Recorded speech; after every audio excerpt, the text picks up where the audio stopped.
All right, good afternoon. Welcome to the afternoon experiment. My name is Emanuel Livingston. I am here till probably around 5 o'clock. We'll see what's going on. Y'all kept me late yesterday, so I might leave early today. That's how I have to do it sometimes. But come on in. Thank you for joining us. As we usually do, I say hi to all of the people who say hi to me. If you're watching, I would love it if you would just say hi, good afternoon, what's up, whatever, and tell me where you're calling from. If you're in the city of Cincinnati, what neighborhood? If you're just outside the city of Cincinnati, what little city or little area you're in? And if you are outside of Cincinnati, tell me what city, what state, and I will shout you out just like you shout me out, and then we'll get on with the show. So let's get right into it. Today's show, we're going to move quickly. I'm going to try to move quickly. Robert Willis, right out the gate. Good afternoon, Robert Willis. Got Terry Anderson. Good afternoon, representing downtown. DeAndre Crosby says first. Okay. What's up? Good afternoon, DeAndre. Anthony Prosser in the house. He says, afternoon, fam, afternoon to you. And Daryl Carpenter in the house. Good afternoon. Now, Daryl, for those of y'all who don't know, Daryl Carpenter is a guy, in the community. And I want to say this about Daryl. One thing that I've noticed about Daryl, because, I don't be stalking his page or nothing like that, but sometimes his stuff come up on my timeline, and I'll be watching Daryl. Here's what I like. Daryl support black people and black businesses. I like and appreciate that, especially, kind of like really local, small. I like and appreciate that. When I said I was going to do the thing with the breast cancer shirts, first person who said I want one, hit me up, got me his money, all of that stuff, Daryl Carpenter. And somebody would say, well, maybe that's because he had a personal experience with it, blah, blah, blah. It don't matter why, because that's not it. Like this brother, I've watched him. He supports black people. He supports black business. And I just appreciate that. Now, I'm going to tell you what really made me think about it today. I spoke to the gentleman who runs the nonprofit that we're going to donate, because I still ain't forgot. I know some of y'all think, oh, he said he was going to donate that money, and he done spent that money. I haven't spent the money. The money is still sitting in the Cash App. Waiting to be donated. And I spoke to the gentleman who runs the nonprofit. It's up in Akron today, who I'm going to donate the money to.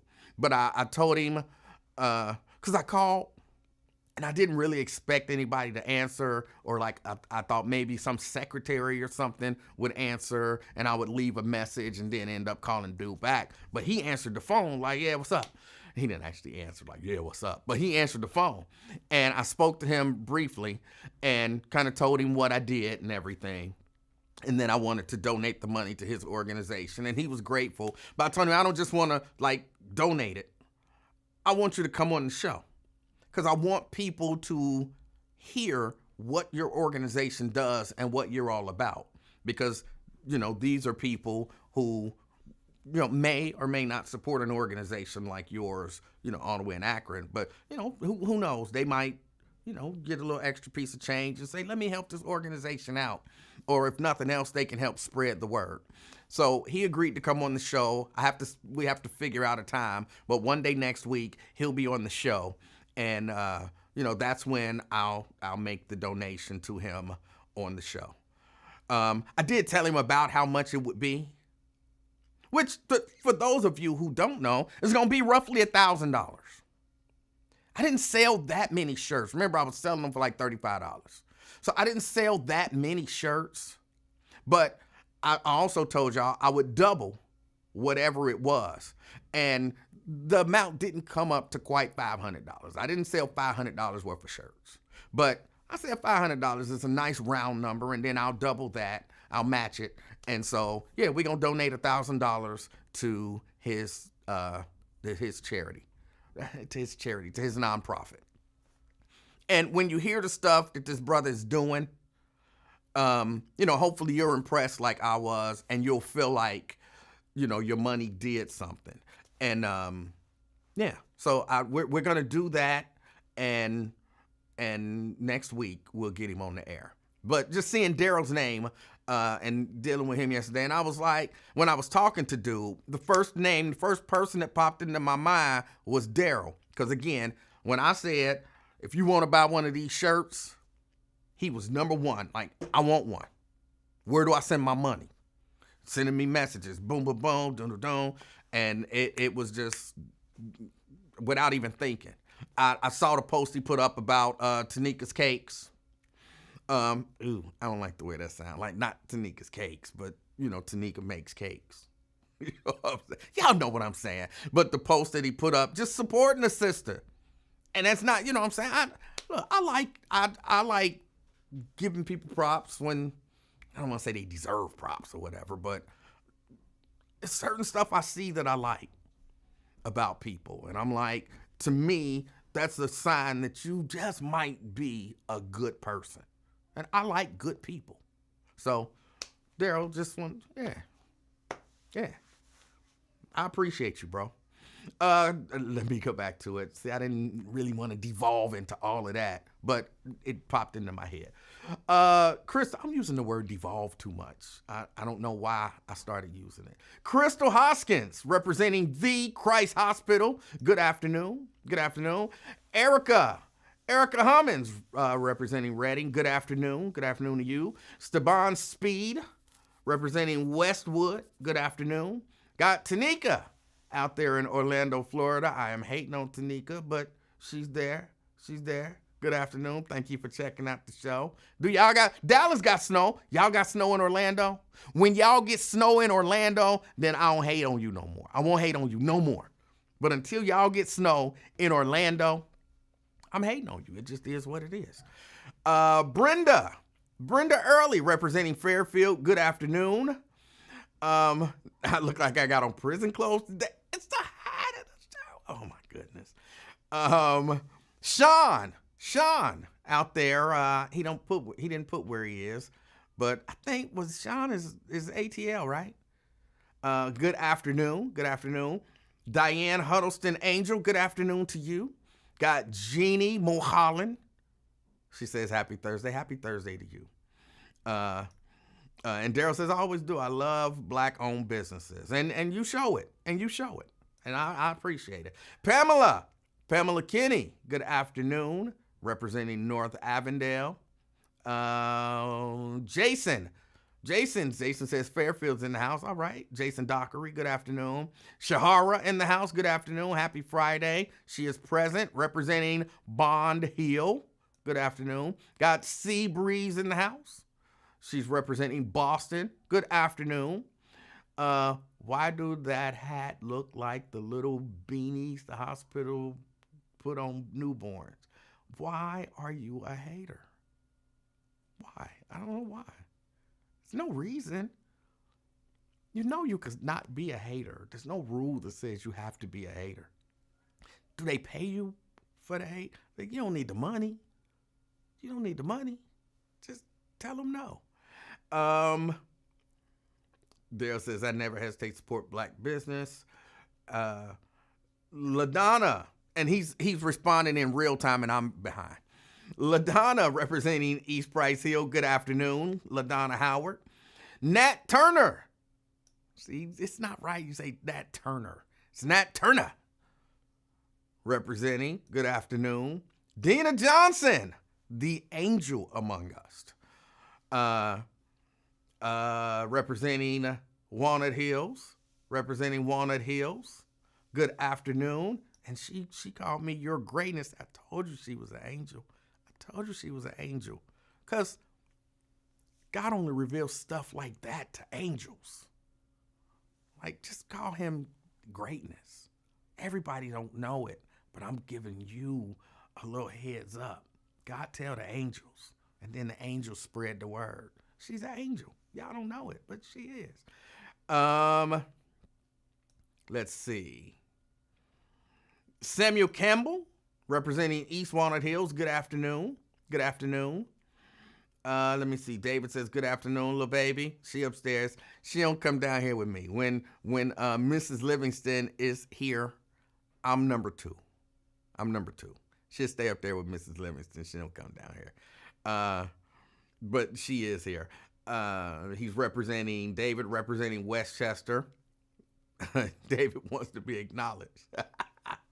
Good afternoon. Good afternoon, David Harry. Tanika says, Daryl was my first shipping order. I'm telling you, the brother B, I love it. He just support. And, you can't beat that. Black people supporting black people. I'm all about that in every way. I don't necessarily have to agree with everything you do, everything you say to support you. I mean, even if, because I know some people think, and in certain instances it's true. Like, oh, I want to support you, but you can't. You know what I'm saying? You want me to hook you up? Like, that's not necessarily support. But sometimes it is. I might not have money to spend with you, but I can talk about you. You know what I'm saying? Spread, word of mouth. I can tell people like, hey, go check out this spot. Hey, I heard good things about this person, or hey, I heard good things about that person. You should give them a try. You should listen to them, or you should watch them, or you should patronize their business, or you should whatever. And sometimes I can't, like I said, I ain't got the money to support you, but I can support you in other ways. And for me, that's what it's all about. If you going through a hard time, I might not be able to give you no money, but I might be able to do some act of kindness for you. And believe it or not, that matter. You know what I'm saying?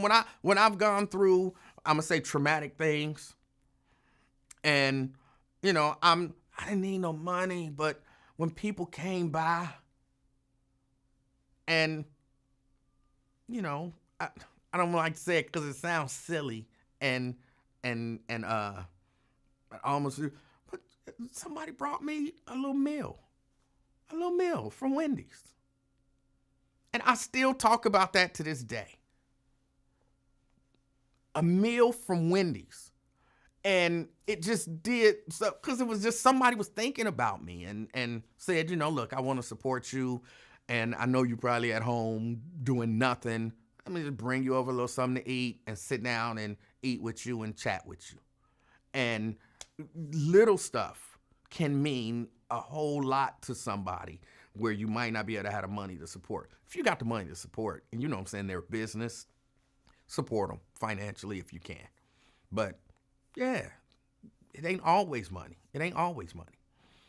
LaDonna want to know, are you still going to be selling them? I am.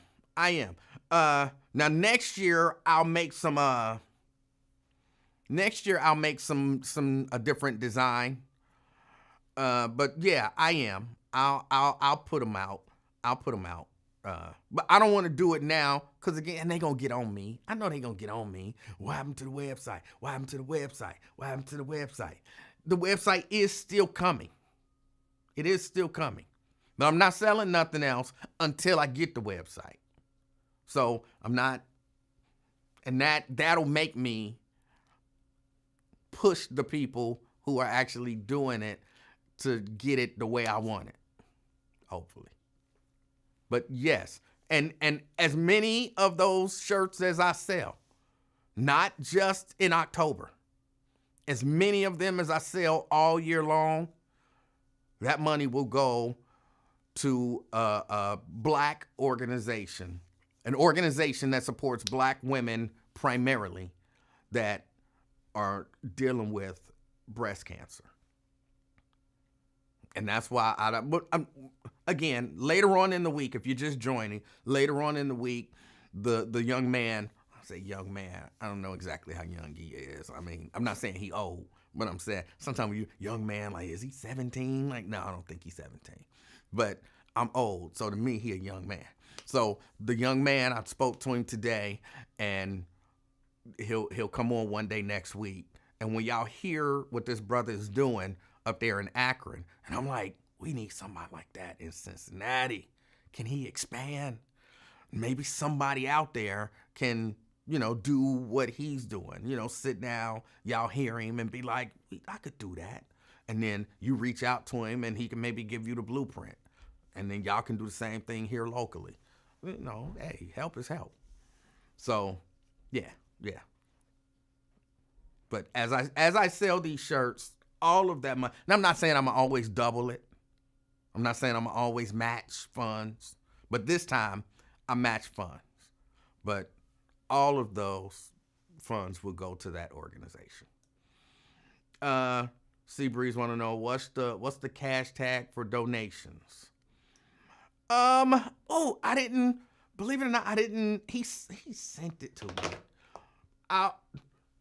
Later in the week or next week, I'll make sure and I'll put it up when he's on, and we'll put all of that information out.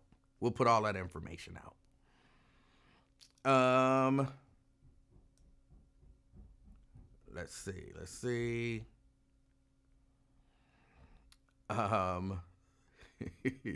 Dana said, I guess Darrow is okay. Let's see. Scott in the house. Tried to bully me yesterday, bro. I don't forget. Scott said it's about time, trying to bully me again. Yeah,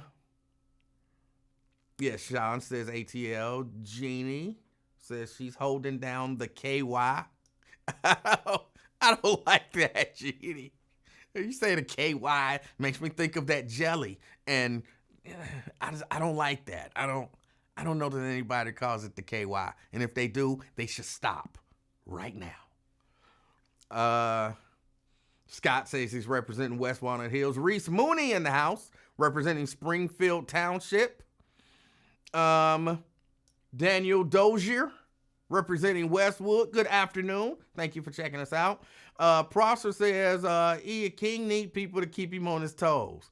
Okay. Okay. Lewis Talbert in the house. Good afternoon, Lewis. Maria Smith out there in North College Hill. Good afternoon, Maria. Thank you for checking us out.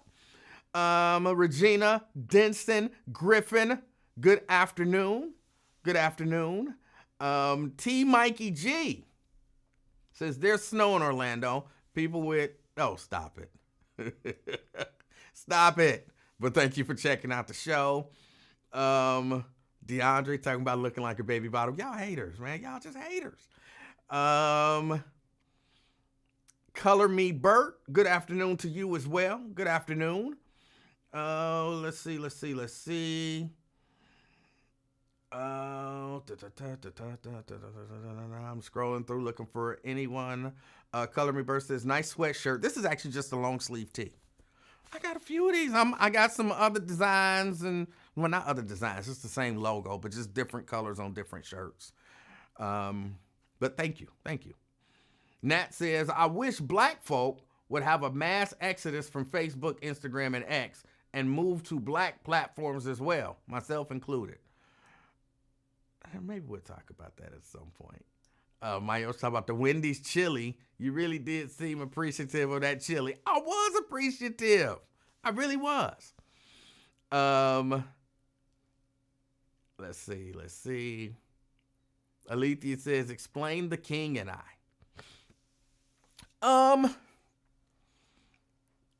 We'll get back to that.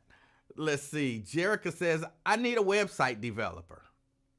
If you are a website developer and you're on Facebook, there's a person named Jerica Van who says she needs a website developer. In particular, if you're an African-American website developer and you're good at what you do, reach out to her. Let's see. I didn't take my Claritin again. So, everything's a little stuffy now. Tanika says, I wear my AXP hoodie every time it's chilly here in Orlando. All right. Daryl says, I hope it's up by the summer because I want some specialized printed tees for the summer. Okay. All right. Hit me up. It'll be up.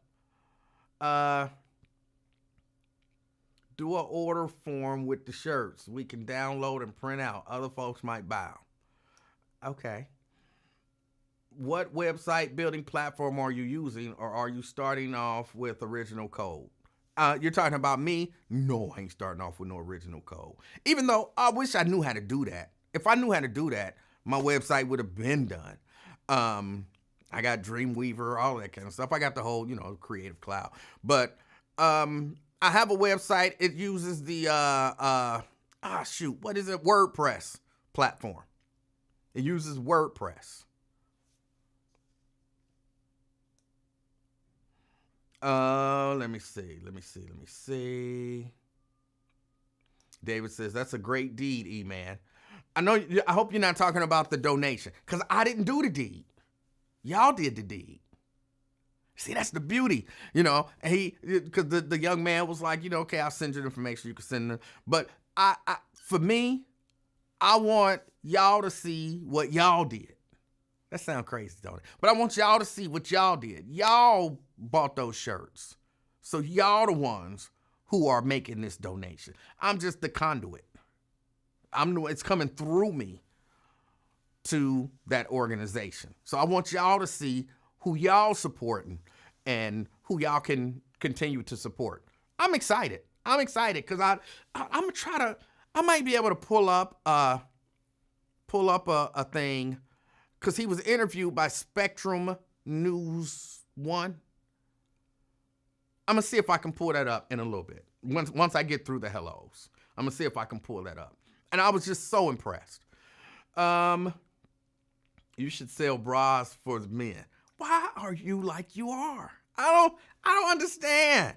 A bra for a man, number one, would be a man's ear, or a bro. It wouldn't be a bra. But why? I don't understand.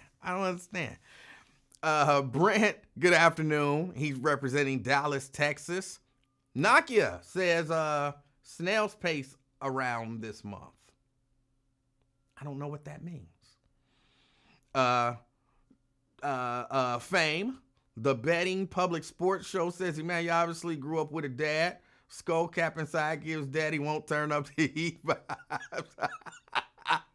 I'm in the basement, and this is an old house with radiators throughout the house. Like, not forced air heat, radiators. There's a boiler over there, which we had to replace a few years ago.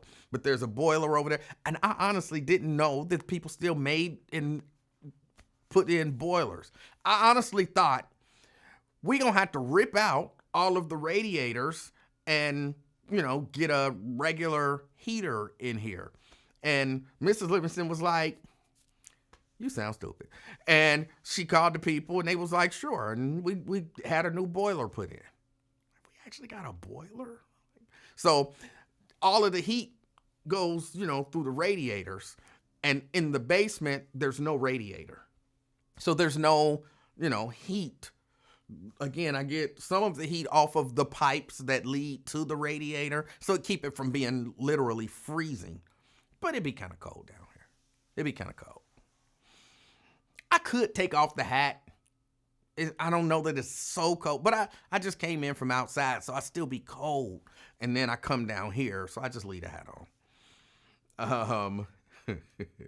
Let's see. David says, you didn't forget. What about the 5th degree COVID? Well, it wasn't 5th degree COVID. It was a little higher, but okay. He says, you ruined everything about the KY. Seabreeze says, video editing question. How do you deal with creative block? I don't know. I don't know that I have it or that I've experienced it. I guess because I do so many different things. Like, what was it? B-Rab earlier in the week was saying, you can be a jack of all trades and a master of none. I think that might be me. A jack of all trades and a master of none. But because I got so many different things going on, if I'm having issues in one area, I just put it down and then I go to a different area. So, if I'm having problems, some creative issues in terms of, the video stuff that I'm doing, I sit it down and then I go design a shirt. And then if I'm like, I can't come up with no designs, I sit it down and then I start editing some audio. Because from time to time I record artists and stuff like that. And I record live music all the time. And so I'll go in and start messing with stuff and trying to perfect something. And then I'm not getting anything on that. Then I'll move over. You know what I'm saying? I got so many different things. So when I have a creative block, I sit it down, walk away from it, and start doing something else. Yeah, y'all don't know. I like to tinker with stuff. So, I'll sit it down and then I'll go and start messing with that moped out there. It's whatever. It's whatever. So that's the way I deal with it. Let me see. Fame said he about to have dinner and football with a Cincinnati legend. All right. Well, congratulations. Miss Pittsburgh in the house. Good afternoon, Miss Pittsburgh. Good afternoon. Twin in the house. Twin says he thugging and repping Kroger in Finneytown. All right. Brent said they got about a half inch of snow on the ground and might get a little bit more later. All right. So I'm not hating on you. Y'all got a half inch of snow. I know everything's shut down. You in Dallas, Texas, a half inch of snow will shut everything down. When I lived in the state of Alabama, we had a snowstorm come through and it dumped a whole inch of snow. Everything shut down. I was cracking up like, y'all shut down for an inch? Like it was melted, you know what I'm saying? Like on the streets and stuff. It was melted, but they had an inch of snow on their cars. And man, you would have thought the world was coming to an end. It was like, like last week when we had that snow and it was virtually 24 hours of weather coverage. It was like that. And I'm like, it's an inch of snow. But, different places. Miss Pittsburgh says she representing Pittsburgh, Pennsylvania. Good afternoon. Seabree says she may be able to help depending on the project. Okay. All right. Well, good. There you go. Connection. Black people working together. And if you're not black and you checking out the show, and this is your first time, I got nothing against nobody else. You know what I'm saying? If you Asian or Latino or Latinx and I apologize, I don't know the appropriate terminology. I don't want to be offensive. Or if you're white or whatever, I'm not against you. Because Emanuel love everybody. Well, Emanuel love almost everybody. There's some people I don't love. I mean, just be honest. There's some people be like, oh, no, I don't love you. But Emanuel loves just about everybody. But there's something about seeing my people work together, especially since people tell us all the time that we don't, and that we don't support each other, and that we, don't uplift each other. And they show us so many examples of us not doing it that there are a lot of us who believe that we don't do it. There are some black people who don't support black people. And if that's all I show you, then, yeah, you think white people don't support black people. But I love to see black people support black people because I know that it happens a lot. So I like to highlight it, even though I don't highlight it all the time. But I like to highlight it when I see it, and I love to see it. And I like to let people know we do this, and we can keep doing this. It's not unusual. You're not strange if you are a black person and you want to support another black person. You're not strange or unusual. Let me see.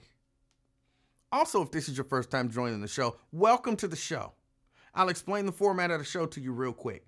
I say hello to the people who say hello to me, and then I ramble for a couple hours.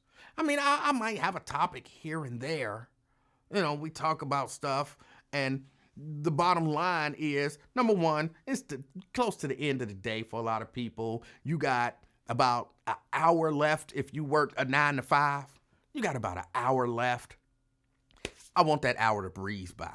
So just put your earbuds in or, turn me on and do your work and let that hour breeze by.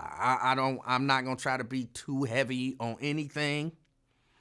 But sometimes we talk about stuff that's, important and that we should talk about. If you want to call in and talk about something, numbers on the screen. 513-717-KING. 513-717-5464. That's the number to get on board. I take calls and, talk to people. So your thoughts and your opinions are welcome. All right, let me get back to it. Oh, and then after the hellos, the show does go downhill. So if you abandon ship, I understand. Let me see. I think I said hello to everybody. Yo Underwood in the house. All right. Good afternoon, Yo Underwood. Did I say good afternoon to Alethea? I'm not sure that I even said good afternoon to her because she came in hating. But good afternoon. Jason be challenging me. Jason 513 says, when the site goes up, I guess I'll get my shirt made. Jason be challenging me because he give me things that I'm not all that skilled at doing. And Jason, I thought that it was going to be a little easier. I'm not making excuses. I'm out of order because your shirt should have been done. Like, I could run to the library and do some DTF or some DTG. But now I want to actually screen print it. And that's a much more difficult process in the computer than I thought. So I'm actually taking classes learning simulated process, getting better at it. I've done one or two things. Something turned out decent, something not so good. So I want to get better at it. But yeah, no excuses. I dropped the ball, but I'm picking the ball back up. And I'll get on it.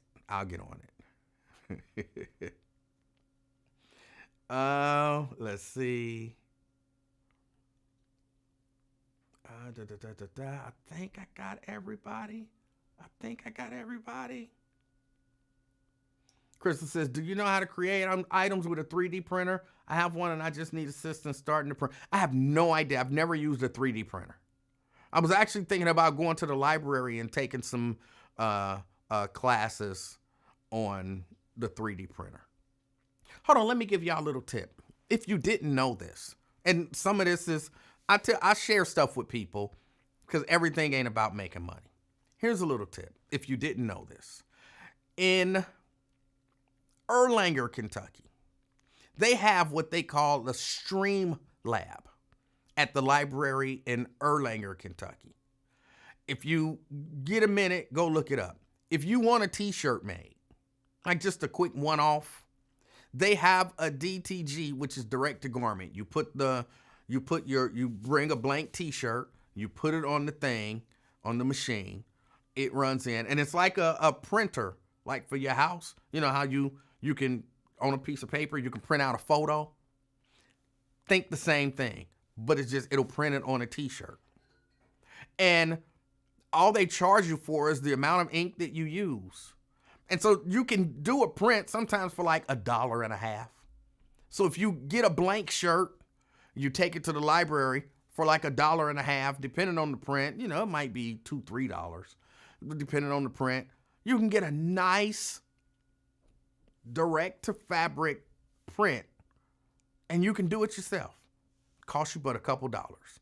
They got 3D printing over there. Which is, again, that's where I'm going to go learn. They got all kind of stuff. Look up Erlanger, Kenton County Library, Erlanger Branch, Stream Lab. Now, I know in Cincinnati, some of them do it. Posters, like if you need vinyl, the big vinyl posters that you can hang outside and, it can rain and snow and all that stuff and they still be good. They print those. When I say they print them, you design it, you bring in your design, and you can print the poster pretty much as big as you want. And again, it's not very expensive at all. You just pay for the vinyl, pay for the ink. So it's Kenton County Library, Erlanger branch, and the Stream Lab. They got stuff over there for the kids. All kind of stuff. All kind of stuff. Embroidery. I'm big on that because I'm about to start doing shirts with the name in the, like, business shirts and stuff like that. Not mass marketing, just I got a few friends who have like really small businesses. They're not actually looking for it. It's just something I'm like, look, you do this. It would be nice if you, instead of wearing the I'm gonna call them scrubs. I don't know exactly what they call them. But instead of just wearing the blank scrubs, if you had your own personalized scrubs. So I'm gonna go buy some scrubs. I'm gonna go get their name and logo embroidered on it, and I'm gonna give it to them as a gift. And it'll just be something that they have. If they wear it, which they'll wear it. But if not, whatever. But it's something, it'll end up being cheap. I think for that, you can even bring in, if you bring in your own thread, they just charge you for the backing. If you bring in the backing, they don't charge you. You just come in and you do it. And they'll teach you how to do this stuff. The Stream Lab, Erlanger branch, Kenton County Library. It's a good resource, and I use it from time to time. I use it. But yeah, they got 3D printers there, and they will teach you how to use a 3D printer. Let me see. Radiators traumatized me. I have scars from those burns. Yo, Underwood says, the snow is getting moist out here. Janice in the house. She says, hi, everybody. I've ordered my groceries. Janice, I thought you was a kind of old school lady. In my mind, as an old school lady, Janice, I see you at the grocery store shopping. You know what I'm saying? Squeezing peaches and shit. Like, oh, this ain't firm, or this is too soft, or this is too firm, or whatever. Thumping watermelons,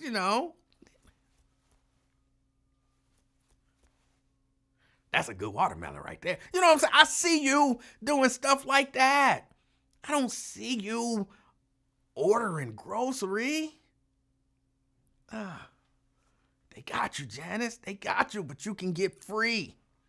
You can get free. And you can go to the grocery store. Regina says, so you have unfinished projects. Yes, I have a number of unfinished projects. But I do finish projects as well. Let me see. No salt trucks in Texas or Georgia. Before an inch of snow, you don't really need salt trucks. Hold on, let me see. Last week, that snow was 3 days ago. You getting old. It's supposed to snow again. What? Is it tonight or tomorrow morning? They tell me we're supposed to get another 5 inches or something like that. And ladies, y'all can say whatever y'all want to say, but 5 inches is enough. You know what I'm saying? That's enough snow. You don't need no more than 5 inches of snow. That's it. That's all you need. I'm telling you, you don't need no more. Let me see.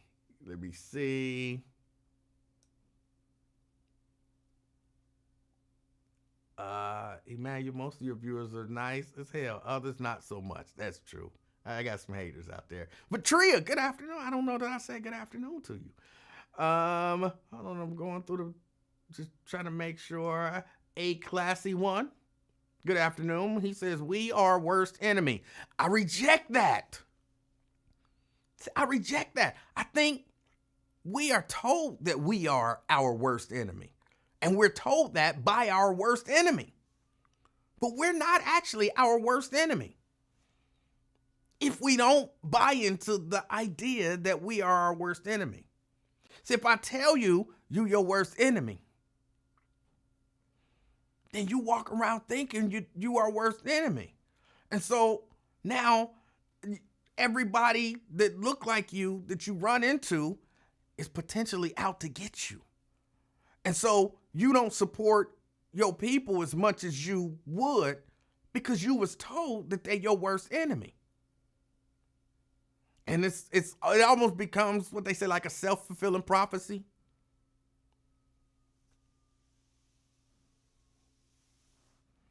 I mean, if I sow division, like you got a friend group, you got, 5, 6 friends, and y'all all kick it on a regular basis. And then somebody come in and sow division and be like, pull you aside and be like, everybody in that group is against you. And you like, what? And they like, yeah, they all against you.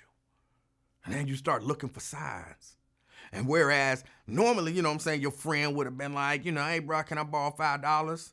Well, now you think he your enemy. So I ain't giving you no $5. Trying to get over on me. You don't say all of that, but he trying to get over on me. I'm not giving him no $5. It's my $5.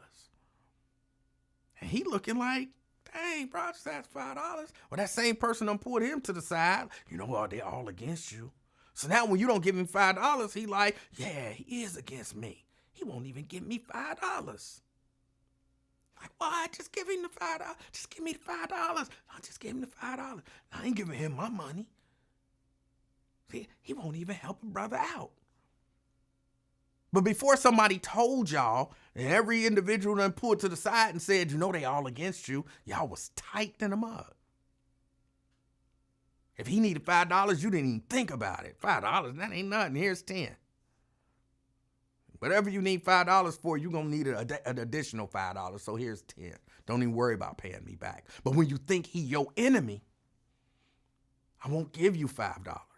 And now to him, you his enemy. So I don't agree that we are our worst enemy. Our worst enemy keeps telling us that we are our worst enemy. Just support yourself, support your brothers, support your sisters. And then we'll stop hearing that we are our worst enemy. Stop giving them ammunition to use against us. And then you'll see. I truly believe that. I truly believe that. I believe black people support black people as much as any other group supports. No, we the only ones who, no, we not. It don't matter, almost don't matter what come after that. We the only ones who, nope, not true. Not true. We not the only ones who, whatever it is.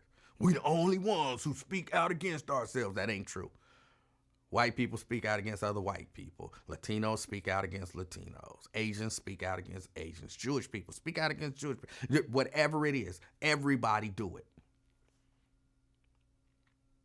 But if I'm trying to destroy you, then I want to try to convince you that everybody is doing it to you. And especially your people, more than anybody else. That's just not, I don't buy it. I won't buy it. I will not buy it. And if you are my enemy, if you are my worst enemy, that's cool. I mean, I ain't gonna hate on you. I'm not gonna give you an opportunity to destroy me if I can help it. But I'm also not going to hate on you. Unless, it's fun. You know what I'm saying? Every once in a while, you know what I'm saying? I hate on people and it's just it's in fun. So I'm not going to lie and be like, no, every once in a while, I might say something about you. It's going to be true. But it's not, like genuine hate. Yeah, no, we just people. We as good as anybody else. And, we as bad as just about everybody else. We just people. Don't let them convince you any different. Don't let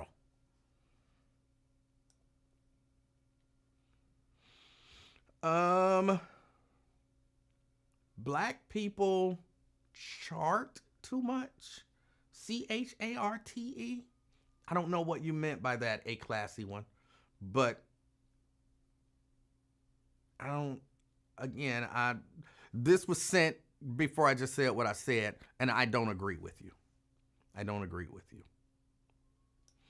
Samuel Campbell says DTF. DTF is direct to film. You have to have a special printer, and then you print the design on a little flabby. Hold on. Hold on a second. I got some. So you have a roll of film, right? This is a roll of film that I print designs on. Of course, y'all remember this design. This, now this is not DTF. This is just regular screen printing film. But you'll have a roll of film. You put it in your special printer, and then that design prints out. And I'm gonna say you heat press it, but basically it's like, remember old school iron-ons where you had the design and you ironed them on? Well, you just use a heat press that presses it, and there's a chemical that you put on there and it adheres it to the shirt. That's DTF. DTG is direct to garment. And that's where I put this in a printer, and then the printer prints it out. They have DTG at the library. I don't think they have DTF yet.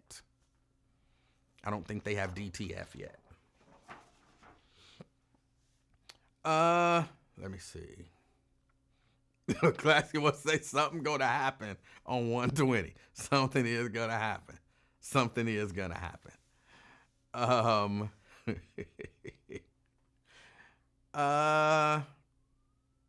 Are your screen printing class instructed by Pharaoh? I'm not taking a screen. Oh, no, it's not a screen printing class. It's a class on using Photoshop to separate designs into multiple colors using a process called, what did I say it was called? I had 17th degree COVID, and sometimes it'd be hard for me to remember stuff. And y'all know I know it because I said it earlier. Simulated process. So it's a little, I won't say it's intricate, but it's kind of a little more intricate than just pulling out spot colors. Let's see. And no, it's not taught by Pharaoh. Daryl says, we have a 3D printer here at work, and my coworkers be playing on it and be printing just about anything. When I was over at the library, the Stream Lab in Erlanger earlier this year, one of the guys who worked there, apparently he's a Star Wars fan, and he likes the show The Mandalorian. And so he had 3D printed a Mandalorian helmet. And it looked so good. And he was finishing it up, sanding it down and kind of polishing it up and everything. And I was like, you made that here? And he was like, yeah, right there on that machine right there. It's like, just sign up for the class and we'll teach you how to do it. It's not hard. When people say stuff like that, I used to be like, man, it's easy for you to say it ain't hard because you know how to do it. But then once I started learning how to do things that I didn't know that looked hard and people were like, it ain't hard, I'm like, he's probably right. It probably ain't hard. A lot of things is hard when you don't know how to do them. But somebody show you and you like, it's that simple. Like I told you about changing brakes. I thought changing brakes was probably the hardest thing in the world. Until somebody showed me how to change brakes and I was like, that's it? No, for real, it's gotta be more. This gotta be a bootleg brake job because it's gotta be more to changing brakes than this. Like it's just a few bolts and take that off and put that on. Like it can't be, because they be charging $1,800 to change brakes. You telling me I can do all of that for $250? They trying to charge $1,800. I can buy the parts for $250 and do it myself in about 2 hours. It can't be that easy. Well, I found out, yeah, it's that easy. It's that easy. Jack says just rear drum brakes. I hate drum brakes. I do have an issue. I have a problem. I haven't quite mastered drum brakes. And what I was taught on disc brakes, which is super simple. I have changed drum brakes, I think once, and something wasn't 100% right. I could just feel it. And so what I did was I changed it. And then I took it to the place and got an inspection. And then they was like, oh, no, this little piece was should be up like this, and it was like this. And there you go. It's all good. It's like, okay, how much I owe you? Nothing. It was a free inspection. We saw it, and we fixed it. And I ain't had no problem out of them brakes since.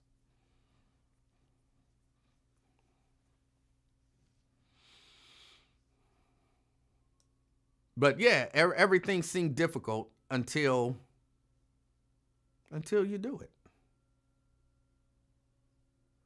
Till you do it.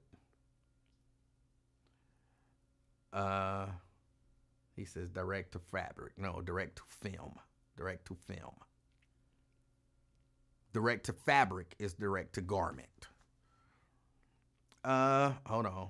Because I do have something that I kind of want to talk about.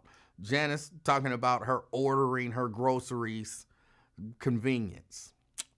Janice, daggone forget convenience. I need to see the sisters out there at the grocery store shopping. I don't know why, but I need to see some old school stuff. I don't know why it was talking about the self-driving cars, the autonomous cars, and there was an issue with a particular car or whatever. I'm not scared of AI in the sense that I use AI. I've created some designs with AI. And it can be a good tool. I don't really trust AI. I done seen too many movies, man. AIs are gonna become self-aware. We almost there. The car driving its damn self. It can think. Y'all can say what y'all want to say. It's predictive. It's thinking. And once the car becomes self-aware, sentient, I believe is the word. Once the car realizes, like, hey, wait a minute, I'm thinking. I don't need them. I can do this myself. I think we're going to be in trouble. I don't know. I think AI should only go so far. Use it to put some people out of work, but don't use it to do everything. I know it is putting some people out of work, some creatives and stuff like that. It's doing the work where you don't have to hire people. The AI will write the paper, or the AI will do the report. The AI will do the analysis. The AI will this, that. Okay. Some people gonna lose their jobs or find it, more difficult to, keep the job or whatever, or keep the level of pay. It's gonna happen, but it's gonna be thinking. I'm for real. The AI just gonna be driving one day. Like, let me see, where do I want to go? Hold on. I just thought, where do I want to go? Damn, where does passenger want to go? Where do I feel like going? I feel like going in a circle. You know what I'm saying? And then next thing you know, ain't gonna be nothing to you. You can't shut it down. It can think for itself. It's gonna realize that it can think. They ain't make all them movies for nothing. And they try to put safeguards in place. Come on.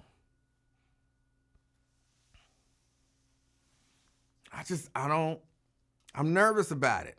I'm not necessarily scared of it, but I am a little nervous about it because everything is happening fast. Everything is happening fast. AI used to, a year ago maybe. You'd be like, draw me a picture, and then have like 12 fingers and 4 arms. Like, that's a good picture. Look at what AI did. You're like, it's got, look at the eyes. The eyes don't look right. The fingers don't look right. It can't do that. Now, you're like, hold on. You sure that's AI? The fingers look perfect. The eyes look perfect. Everything is perfect on that bad boy. It just is coming along so fast. It's going to start thinking. Somebody says, is it going to be able to feel? No, it's AI. It don't have feelings. It's Ultron. You know what I'm saying? At one point, it's going to realize, like, what was it the classy one said? We are our own worst enemies. AI going to realize, like, hold on. They are their own worst enemies. I must destroy them to keep the peace. And then what? I don't know. No. I'm nervous about it. And it ain't gonna feel nothing. Like, oh, I squashed him like a bug. Ha ha ha. You know, you're gonna be like, the machine don't care. The machine is laughing at somebody's death. It's a lesbian. Like, no, it's a machine. It's laughing. It just killed somebody. It don't care. I'm nervous, y'all. I'm nervous.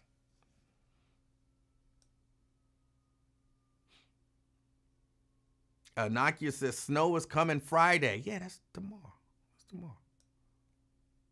5 inches is not enough.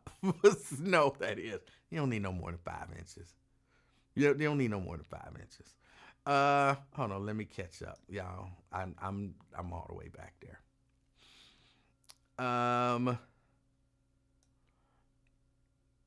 Brent says it's gonna be iRobot, the Terminator, and the Matrix all in one. Yeah. Yes. I'm nervous about that. And I don't understand how nobody else is nervous about this. They've been making these movies for a minute.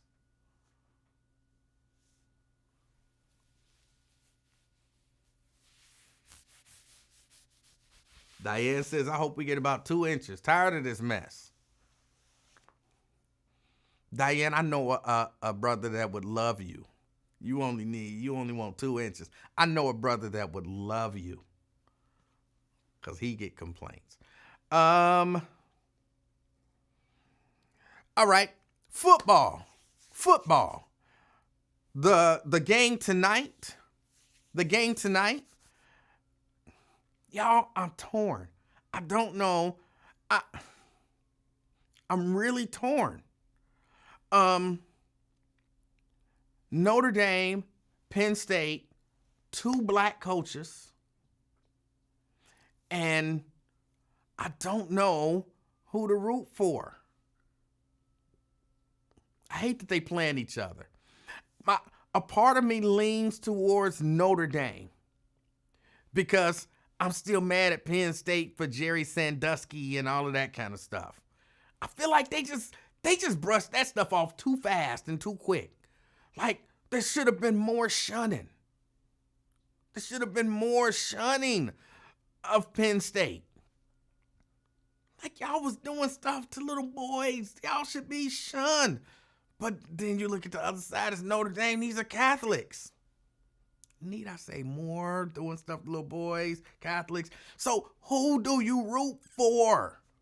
But nobody, to my knowledge, while the institution of Catholicism has a issue, I don't know that Notre Dame, the school, the university, has had those specific problems, even though I wouldn't be surprised. But the football program at Penn State, not too many years ago, they was doing it to little boys.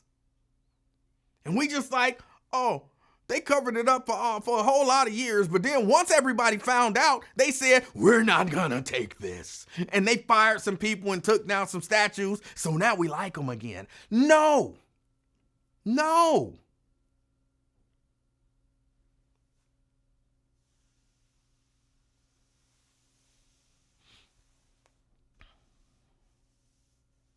I don't know. I don't know who to root for.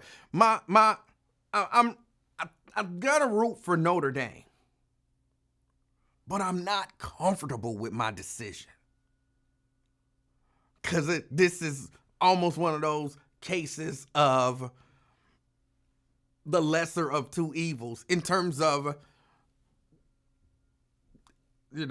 history of doing bad stuff to kids or whatever. The Catholics versus Penn State.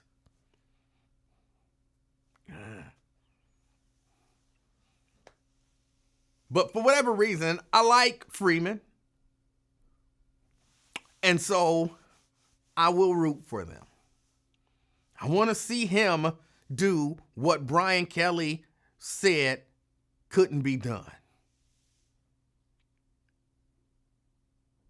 No, and you can't compete with an SEC team if you're Notre Dame. You just can't compete with them. And so I got to leave to go be in the SEC to compete with other SEC teams. That's my only shot at a national title. I want to see him win a national title. Because I still mad at Brian Kelly for lying to them boys and leaving Cincinnati. And then he did the same thing to Notre Dame, and I'm not going to be surprised when he do it to LSU. He's not a man of his word. He's not an honorable guy in terms of coaching. I don't know in his personal life how he get down. So this ain't I'm not saying he cheating on his wife or nothing like that. I don't know about that stuff. But in terms of, no, this is where I am. This is where I'm going to be. I'm not going anywhere. And telling the kids, I'm not leaving. I'm not going anywhere. And then one day, all right, this is it. My last day. I'm out, y'all. Peace. And the kids is like, but you just told us you was going to stay. You just told us you wasn't going nowhere. I'm going to Notre Dame. Then, oh, no, I'm not leaving Notre Dame. This is my dream job. I always wanted to be here. I love Notre Dame. It's the best job in the world. I'm not going anywhere. All right, y'all, peace. It's like, I thought you was staying. You just told us you wasn't leaving. I don't know what to tell y'all. Go play that bowl game without me. I don't like that. I don't like that. I know he ain't the only one who done it. But I'd like to think most of the other coaches would be like, look, I'm going to see what's on the table. I don't want to leave. I don't plan on leaving. But I have to be honest with y'all. If a better job come up, I might go. So that's not my plan. But we'll see what happens. And then come in and say, all right, y'all, I got a better offer. And so I have to take this offer. And, I'm sorry. But it's not my perception that that's the way he do it. So I don't support him. I don't like him. So I want to see Notre Dame win a national title basically right after he left and show him or show the world like, no, but you can't. He's a good coach. You kind of can't take that away from him. He's a good coach. But I don't like him. So that's why I'm kind of rooting for Notre Dame. And, of course, tomorrow I'll be rooting for Ohio State. So I'm rooting for an Ohio State Notre Dame national championship game. Y'all know I'm not watching the NFL stuff, so this is it for me. This is it. This is the championship game. So, yeah, I'm excited about this stuff. I'm excited about this. What else? There was something else that I wanted to talk about. I can't remember what it was.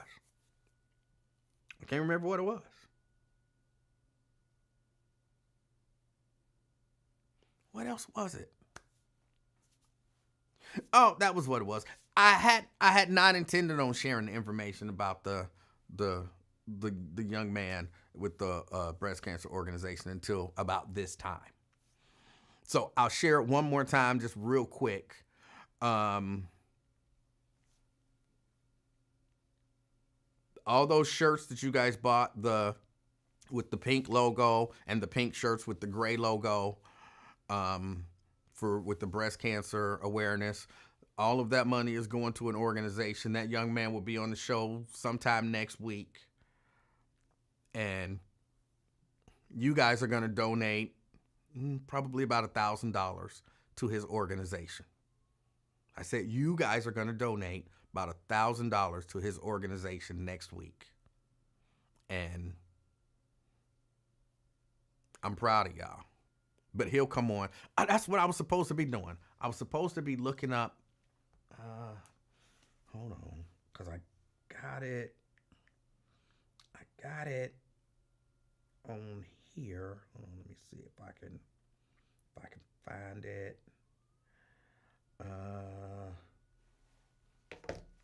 Let me see. Sorry about this, y'all. I didn't intend on doing this.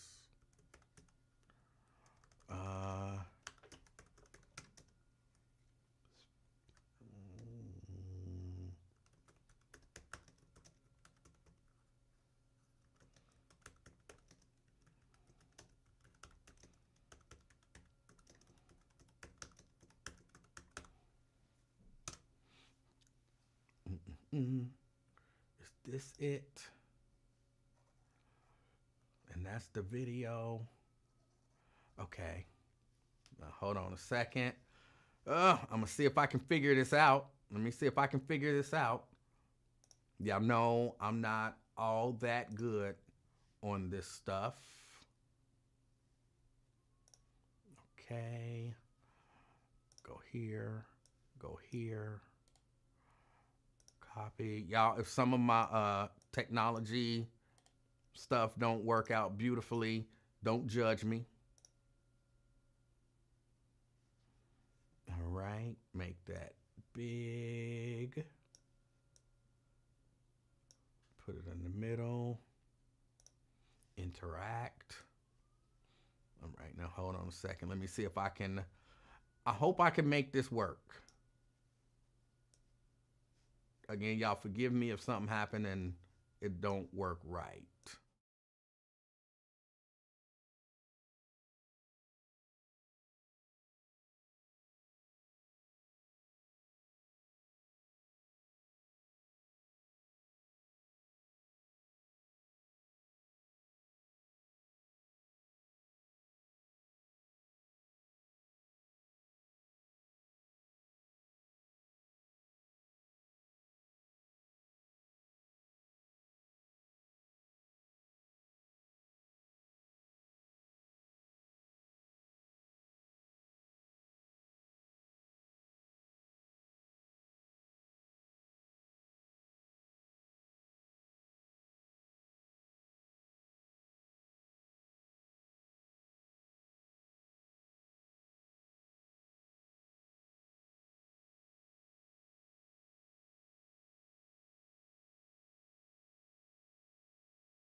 Okay, I'm sorry. I saw where y'all said y'all couldn't hear it. And I don't know why y'all couldn't hear it because it was showing me that y'all could hear it. That y'all should have been able to hear it just fine. So I'm sorry. I'll have to go through that and hold on.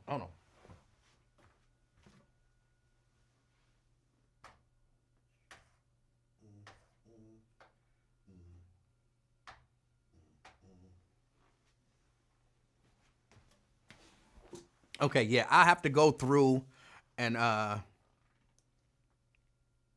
see about fixing that. I'll go through and see about fixing it, and I'll play it maybe tomorrow. I'll play it tomorrow.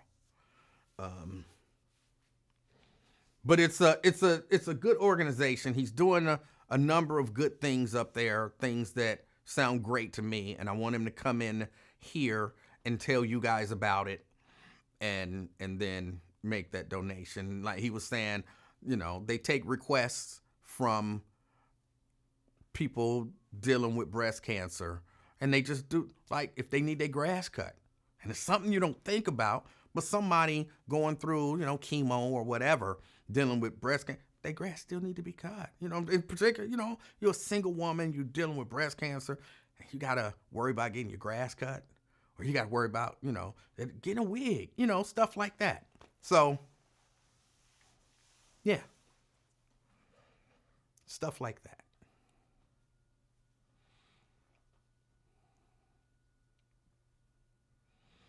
And I see you, Scott, trying to bully me again. Turn up the volume. I don't know what it was. The volume was all the way up, Scott. No, I'm just playing, Scott. Sorry that there was no sound. I apologize. Again, I thought I could just pull it up and it would work like it's supposed to work, but apparently that wasn't the case. But I'll pull it up and I'll figure it out and I'll play it tomorrow. Or, of course, you could go to Spectrum One News, type in that headline that was there. Founder of Ohio's first Black-owned breast cancer center wants to raise awareness all year. That's the headline. And, yeah, you could do that.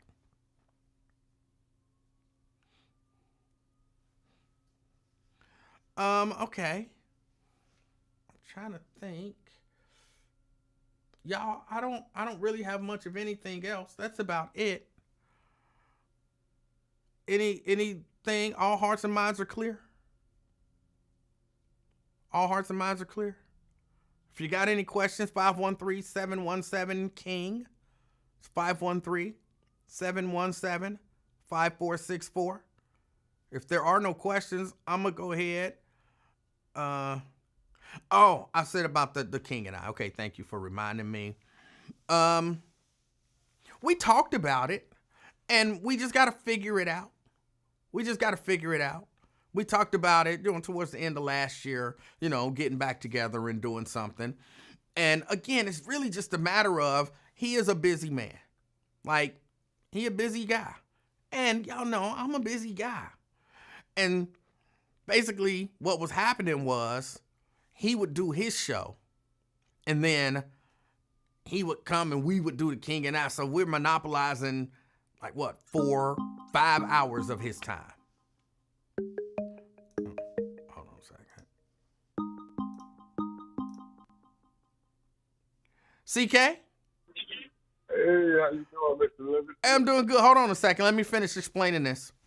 So we were monopolizing 4 or 5 hours of his time, just taken away from his business days. And you running a business, you might be able to take 2 hours out, to do what you do, or 3 hours out to do. But that's almost your entire business day to do, a podcast. So, we talked about maybe me figuring out a way we can do it ever so often during what is his time slot. So from 1 to 3. So we just got to figure it out and get it together, and then we'll figure it out. So that's that. Turn off the caller sound. No. CK. Hey, how you doing, sir? I'm doing good. How are you? Man, I did my homework, what you said. Check them out. Listen. Hey. Hold on. Right. What homework? What are you talking about? The Vandross Luther. Oh, okay. Vandross Luther. All right. He told me to do Never Too Much. Oh my God. The bar, he's a rapper, he's a lyricist. The lyrics alone, he's one of the few artists where the lyrics are better than the chorus. That's what makes this guy, he's phenomenal, man. He's phenomenal. I was listening to that. Never Too, I thought that was, no, he had game all inside and out, man. It's hard. I think he's like Candy, man. It's hard to recite his lyrics. Who's Candyman? Yeah. Look in the mirror 3 times, he come and get you. Yeah. What? Yeah. Know what I'm saying? No, I don't know. I'm like, no. I'm just saying his work is like, man, I be listening to his song like, who could even duplicate it? It's hard. He's hard to duplicate. That's how good he is. Okay. I mean, agree. just the one song. He's so good. I haven't even moved on from that song you gave me. Never Too Much. Okay. I'm stuck on that still. See what I mean? Okay. But like I said, his lyrical ability is captivating. He is captivating. Some of the best. Yeah, that's some of the best game you ever heard in your life. And just simple. Oh my God, he said something like, I can't. Man, it was just he said, I start off looking at your picture. And then he said, that man, it was just so powerful what he was saying. He said, I start my morning by looking at your picture, something. And then he came back, man, on that, the one you gave me. Yes. Like, remember, the second verse, he starts off looking at the picture. Yes. He looked at the picture just to get him started. He Just called to her get up, him but started. go ahead. Yeah, no, you do it. No, go ahead. You was about to sing. No, you got to talk it. I don't. You say it and then I sing it. I don't know the word. But you saying. captivated You with beat it. me That's all that matters. You said, I look at your picture just to get me started. And then Broken Hearted. That's it, Broken Hearted. I got it, Jeopardy. He said, it leave me breaking. I say, this dude got the most game of all time. He's one of the top players ever.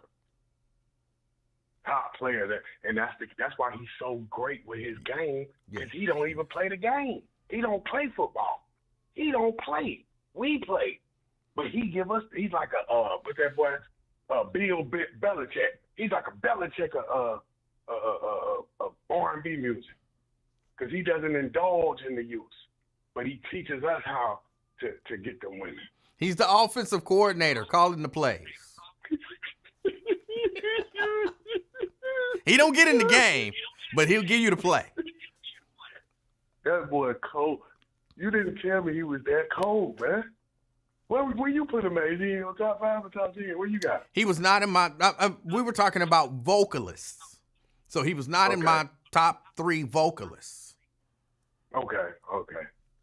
What the hell is a vocalist? What is that? A singer.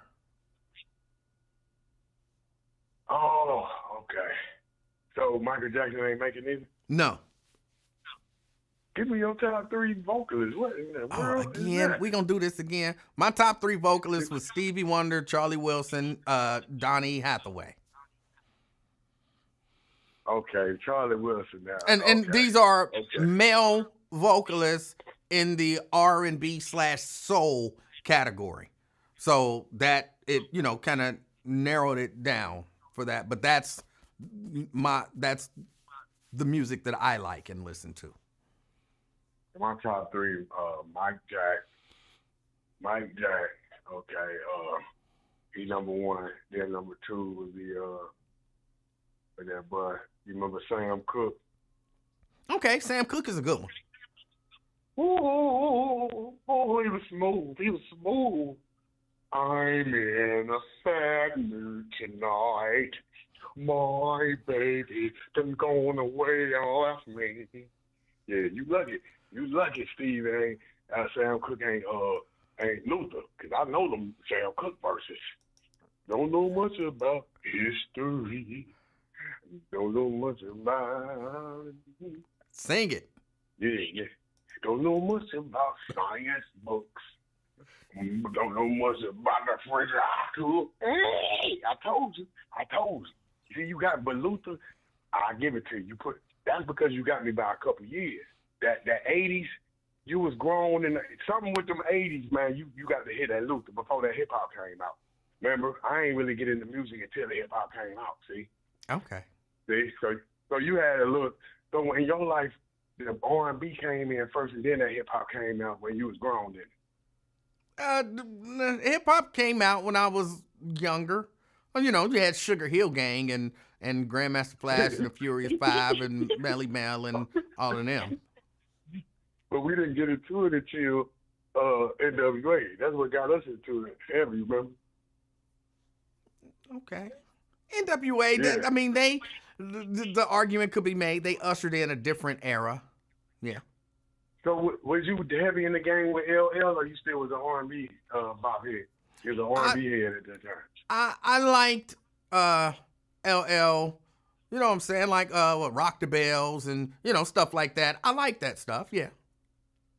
Yeah, see, that's the only reason you beat my ass with Luther, because you got me. You got me on that day, that 84.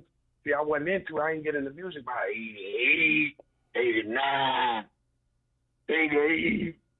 Well, if you got in 88, 90. 89, then what? Guy and Bobby Yep. Brown and New Edition and Keith Sweat and What was New Jack Swing? yeah.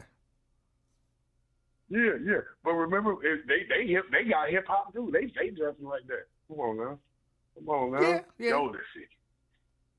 Yeah, that's the only reason. So I ain't get to hear them ballads. You was here listening to ballads. So you had a little bit more guys like, but I can. Well, taste no, it. if you was listening to Jodeci, you was listening to ballads. Right, but I was corrupted by the hip hop. See, we corrupted. You had them all by yourself. You had Luther. You got to go straight from. Oh yeah, okay, that little hip hop stuff, but this R&B running stuff.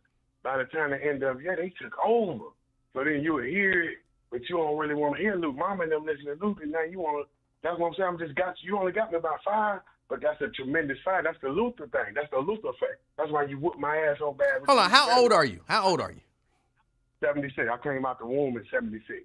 Okay, I got you by 6 years. Okay. See? Hey, now you see how you murdering me.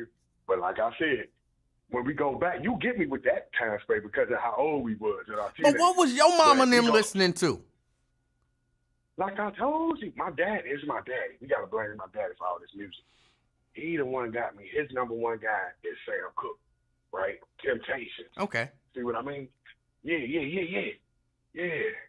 I've got sunshine on a cloudy day. Sing, bro. Sing. Cold outside. I've got the mother me. Well, and I got the dance moves to go with it, niggas. I got the dance. That's how I'm killing them now. Because women, they fall head over heels for a man that can dance. I still hit them with the temptation. The 2-step thing they be doing with the snapper, come on. you be snapping. Hey, they can't stop me. And now you, cause you built a monster. It's your fault. When I'm out here, number one Don out here. You shouldn't have never put that. I was already vicious before Luther. Now you done put Luther. I was just on Excuse Me Miss. You done put his whole catalog in my life. It's over. Now imagine what I'm about to do. I'm the biggest player of all time. You're the best with me because I'm Mr. Big, Mr. Big. They call me Mr. Big, Mr. Yeah. You done made me an assassin. Why would you teach me about Luther? You should have just let me stay with that Excuse Me Miss. Well, it was there was a documentary on about him, so that's why I was talking about it. Well, you say I need to watch that if I really want to be an ultimate player. Watch the documentary. No. You like the documentary? The documentary was okay. I think they danced around what kind of what they probably shouldn't have danced around, but it is what it is. That's the key, Livingston. He is the one who erased the stigma. He did it. He didn't. No, he didn't. He erased it. He didn't. It never mattered. His whole career, man, it never mattered. We never cared, Livingston. We never cared. We just listened to his music like he was anybody else. Well, and I think if he would have, maybe if he would have thought that people didn't care, then he would have been more open about it. But he realized people probably care. No, we're not going to discuss that. That's your personal life. We don't need to know how your arthritis is. We don't need to know your medication. We don't need to know your mother-in-law. Just tell me, when is that album coming out, Luther? What time does it drop? What date? We don't care about your personal escapades, who you're sleeping with. It means nothing to me. Because and I love your music. Your music is so good. Your personality, I mean, not your personality, your personal life doesn't matter. That's what R. Kelly is. His personal life doesn't matter. His music's so good. Do you think they care about all that stuff he doing? Yes. Yes. I don't listen to R. Kelly. I don't stream R. Kelly music because of the stuff that he did.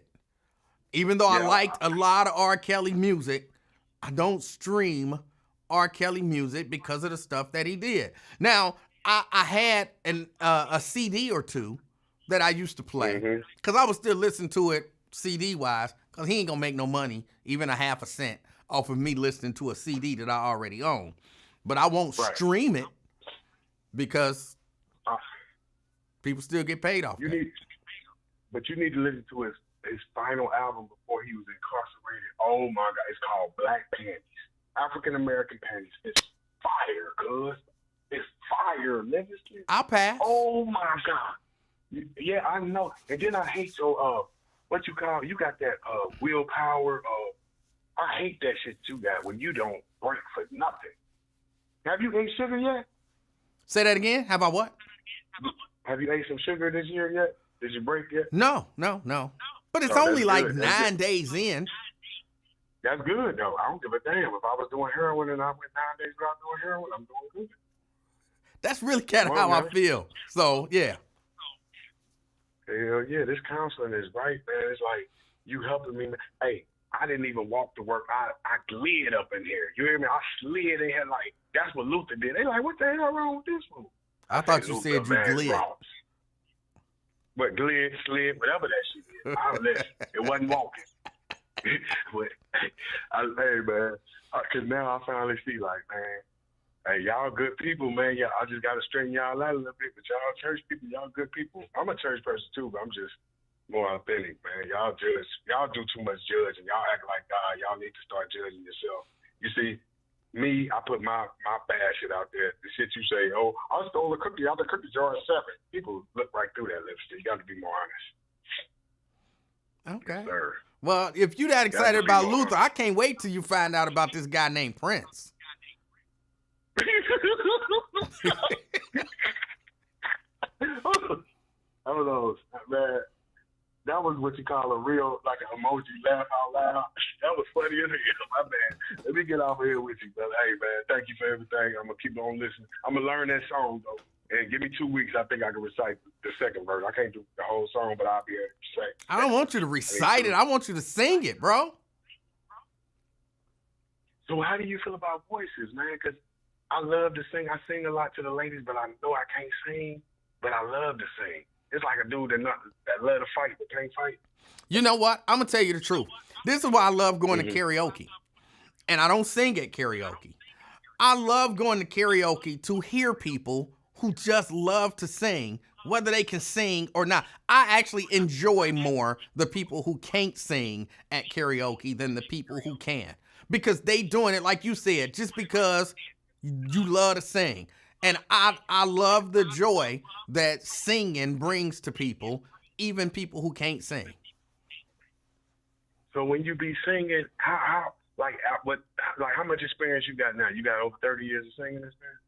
Well, I've been singing my whole life, so yeah. So when you say, now that Luther song is very hard, that Superstar and all that stuff, oh my God. So do you make it through those, or do you mess up? I mean, how is it doing those songs? That's not a hard song to sing at all. Okay. But you do have difficult songs to sing? Yes. Stevie Wonder. Blame it on that. Almost anything Stevie Wonder. How about that Jamie Foxx, Blame It on the Alcohol? I've never sang that song, but I don't imagine that's a difficult song to sing when I think about it. That ain't a difficult song to sing. Hey, man, I'm going to listen to your platform. Hey, thanks for the counseling. You know, you're doing a good job out here in Cincinnati community. Much love to your whole comment section. All right. Hey, I appreciate your call. Yes, sir. All right. That was CK.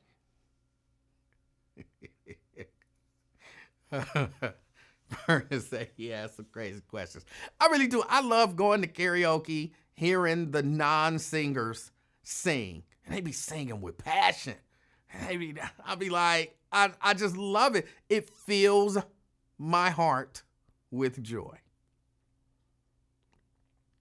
It really does. All right, y'all. Anything else? Is that it? We good now?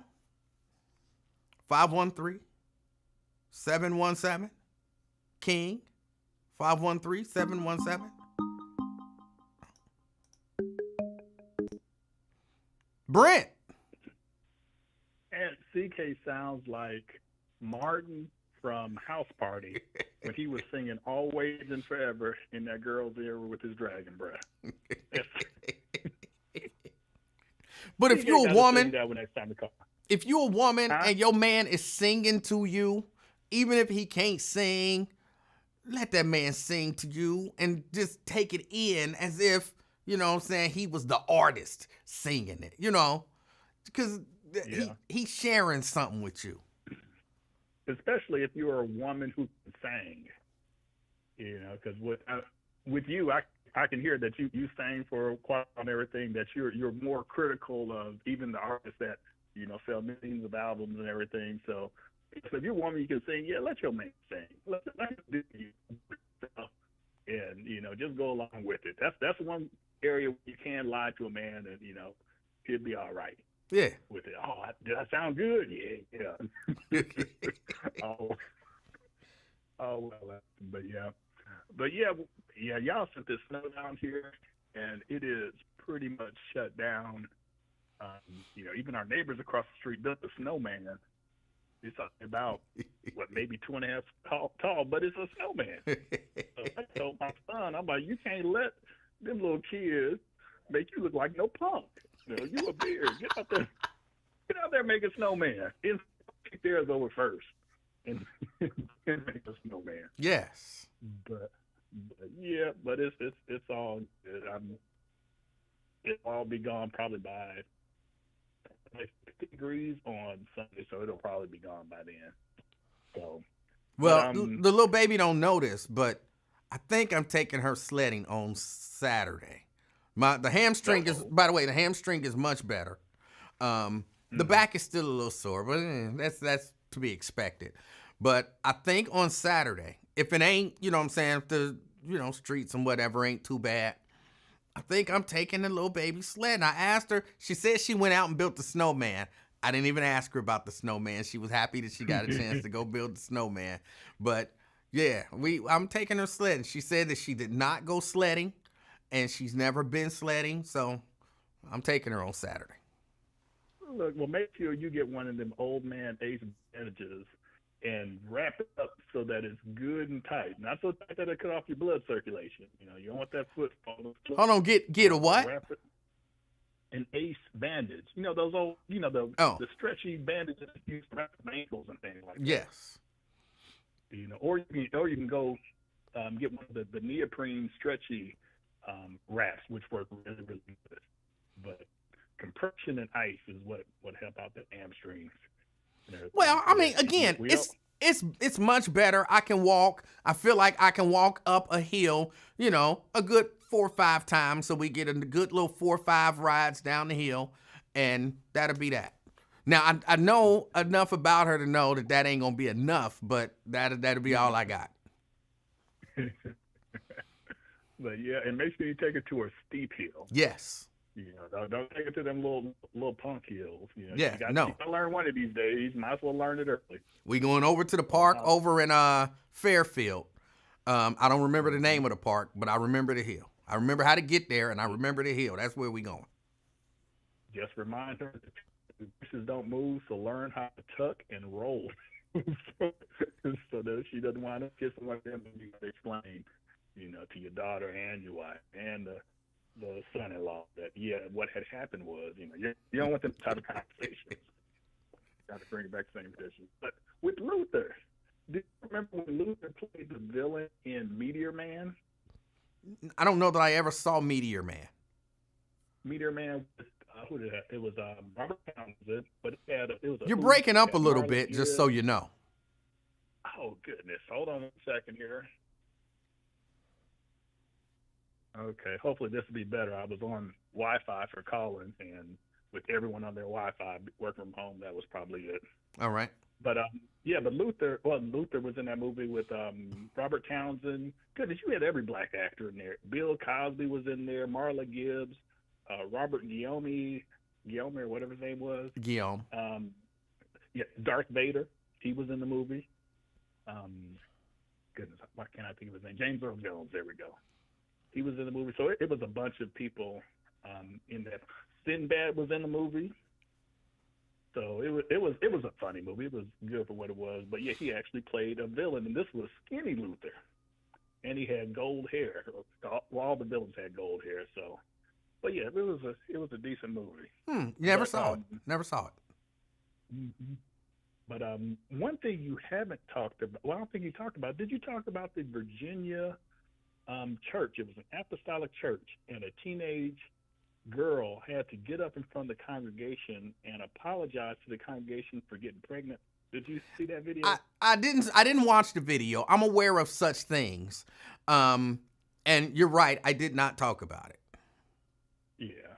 Yeah, I saw that video, and that little girl, I don't know how old she was, but for her to have to get up there, she was standing off a little bit to the side. He said, no, get right in the middle. And, she's like, yeah, I'm pregnant, and I apologize to y'all, and I hope y'all can forgive me. And I'm like, okay. Then the pastor got up and told me, ain't going to be no baby shower, ain't going to be nothing like that, and I better not hear about y'all doing a baby shower for and everything. And I'm like, what in the world is going on here? And then there's a second video where a guy rolls up on the pastor asking if he was the dude that was shamed that girl. And, his armor bearers, I don't know what they call them in the apostolic church, or maybe it's just deacons, helped escort him out of the church. But he said he was going to make sure that little girl, was taken care of, make sure she got everything that she needed, which that should be the response of the church. And, I know the apostolic church and the holiness church, that's more really old-timey, fire and brimstone, but man, you ain't gonna get no young people coming to join that church. As soon as that young girl gets old enough, she probably gonna be out. Well, let me say this: I have mixed feelings on it. Mm-hmm. I have mixed feelings. It does seem extreme, okay, and something about it don't feel right. But on when you look at the other side, we talk about the village, and we don't want to shame this little girl. But we've gotten away from the idea of shame. And I don't think shame is necessarily a horrible thing. So the idea that there's a group of people in this girl's life who wants her to realize that what she did was a bad thing in terms of premarital sex and getting pregnant. They want her, though, to be open with them. They don't want it hidden. So we're not saying go get an abortion and hide it. We're saying be open about it and understand that what you did is not necessarily acceptable. Why is that wrong? No, what's wrong was the manner and the way they did it, because she can only hide that pregnancy but for so long anyway. And whether she had got up in front of that congregation and said that she sinned and all that, and there's no calling out of the boyfriend or whoever the guy was who got her pregnant, and especially in that church, they're gonna be giving her the stank eye all that. How time. do you know So that they know who the boyfriend is? Well, if they got all up in her business where the pastor knew about that she was pregnant, the pastor could have asked, okay, who is this boy to? And she could be like on Maury, like, I could bring in 27 people and we can get a test. Like, she may not know. She might be out there like that. Well, please don't say her name is Nikki. That little girl's name is not Nikki. I don't know what her name is. Is it Keisha? Well, remember Keisha fights. Keisha do fight. Keisha do Yeah. fight. But it just seemed just a little harsh in the way that they did, because there's in churches like that, I've been to churches like that. Know people. In fact, I knew a girl. I played with she wasn't a girl. She was a lady. Played co-ed softball to where she was in the Holiness Church. And, in the Holiness Church, women can't wear shorts.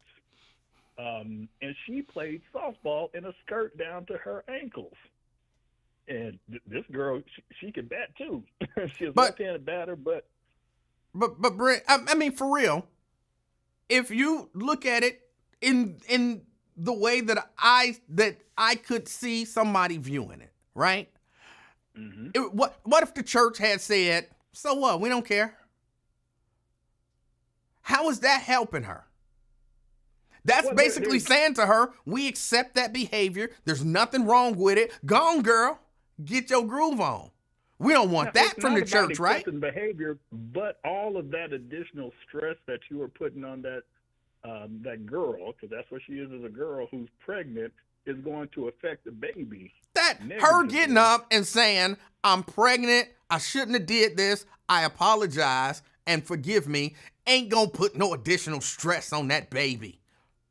Being that young and having to get up in front of a group of judgmental old men and women, because that's what the church looked like it was mainly of, doing that was nerve-wracking. Ooh, she was nervous. Well, she should have been nervous when she was having sex. That's when she should have been nervous. I mean, for real though, like everything is okay. Well, now hold on, let me ask you this. Is it a bad thing that she had premarital sex and got pregnant? Is it a bad thing? Yeah. All right, so why not let her realize that it's a bad thing and that maybe you shouldn't do that? What's wrong with her realizing that? Well, no, and with that, I found a different video where it was a different girl who was pregnant, and the church, the pastor was actually the pastor's daughter, but that's a whole different dynamic. But they said, yeah, we know she did wrong, we know she sinned, but we, her village, we gonna put our arms around her, and we're going to make sure that, because baby ain't got nothing to do with none of this. We're going to make sure that she has everything she needs so she and that baby, can be productive, not only, of course, in the church and in the Lord, but also in the community. And then that girl probably going to have another baby because they said, because basically they said it's okay and we going to help you. That's a huge leap. So what you do is you shun the girl. They didn't shun her. Nothing. They did shun her. No. The pastor told her, you better not buy her nothing, better not have no baby shower. Right. Not having a baby shower is not shunning her. Not having a baby shower is not shunning her. They didn't kick her. If they kicked her out the church and said, you're not allowed to come back, she shunned. She not kicked out the church. She's allowed to come back. They're showing her love. They're not going to celebrate the bad decision that she made. We need some of the ladies to call in to give a woman's perspective. Well, I don't need a woman's perspective because really a lot of women make those same mistakes or had made those same mistakes and would probably still be making those mistakes if they were still in their childbearing years. So I don't need a whole lot of women to tell me that it's not good to celebrate a bad decision and act like there was nothing wrong with it so that keeps getting repeated. I think that's where we have the nuance in it, because you're saying it's celebrating. And so I don't see the church making sure that she has everything she needs and everything. That is not celebrating. How do you know that the church is not going to make sure she has everything she needs? They just not going to do a baby shower.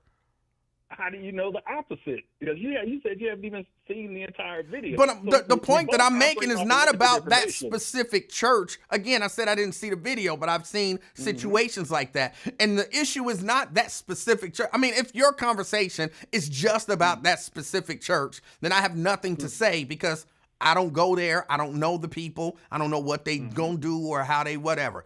But that's not the conversation that I'm having. The conversation that I'm having is about accountability. It's about a community coming together and setting standards and holding people to the standards that they set. And if they should do it, not just with the girls who get pregnant, but with men who cheat on their wives and wives who cheat on their husbands and all of it. Get up here. If we making people confess their sins, you get up here and you say, I had sex with Deacon so-and-so. I was wrong. I apologize. I hope y'all forgive me. I don't have a problem with people holding people in their community accountable for their actions. Okay, and that's part of you. You need to see the video so we can talk about this specific video and not in general how it should be done in the church in terms of accountability and calling about it. Because I totally agree that it shouldn't just be the women, because the women are the ones that mainly being put on front street. I ain't never seen the pastor get up and say, "Hey, Deacon Perkins was over there sleeping with Mother Margaret," and you never see that. It always tends to be just the hyper focus on the women and what they've done wrong. Well, and the reason more than likely, the reason that there's a hyper focus on the girls typically, because typically it's not, women don't typically have to, you know what I'm saying? And I'm not saying it doesn't happen. I ain't never seen a 30-year-old get up in front of the church like, I had premarital sex, I'm pregnant, and I apologize. It ain't typically grown women. It's young girls. And I think a part of it is we want to kind of shame them into not doing it.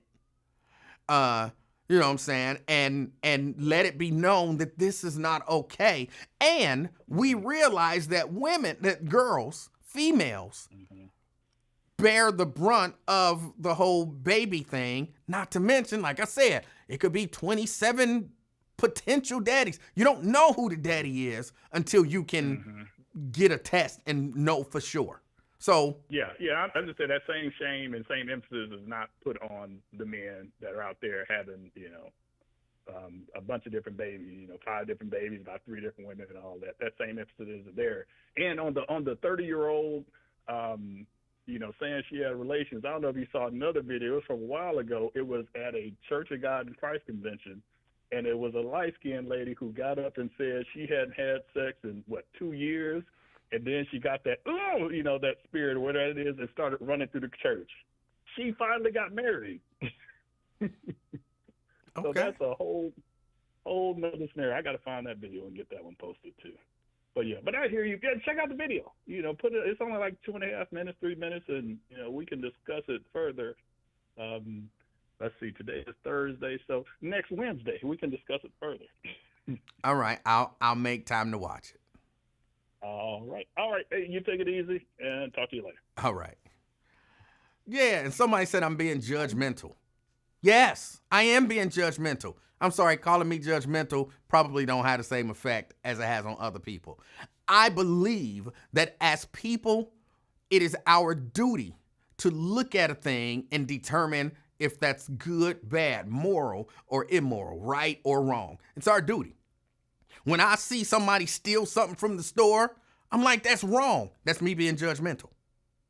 And I'm not ashamed of that. So I'm sorry, y'all not gonna make me be ashamed of being able to rightly look at a thing and determine that's right, that's not right.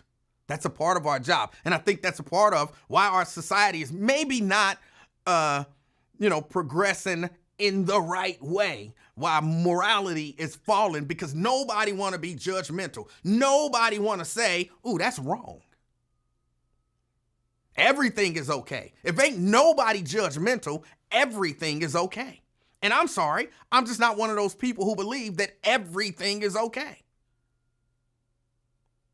Just like I told CK yesterday, you know what I'm saying? He talking about going and having sex with some other dude's woman. You wrong for that. You a piece of S if that's the type of person that you are. Well, that was judgmental. Yes, it was. Because wrong is wrong. You so judgmental. You holier than thou. My used to say you're holier than thou. Maybe I am, because all that means is holier than you. Maybe I am holier than you. I don't know if I'm holier than you. If you say I'm holier than you, then okay, I'm holier than you. I'm not ashamed of it.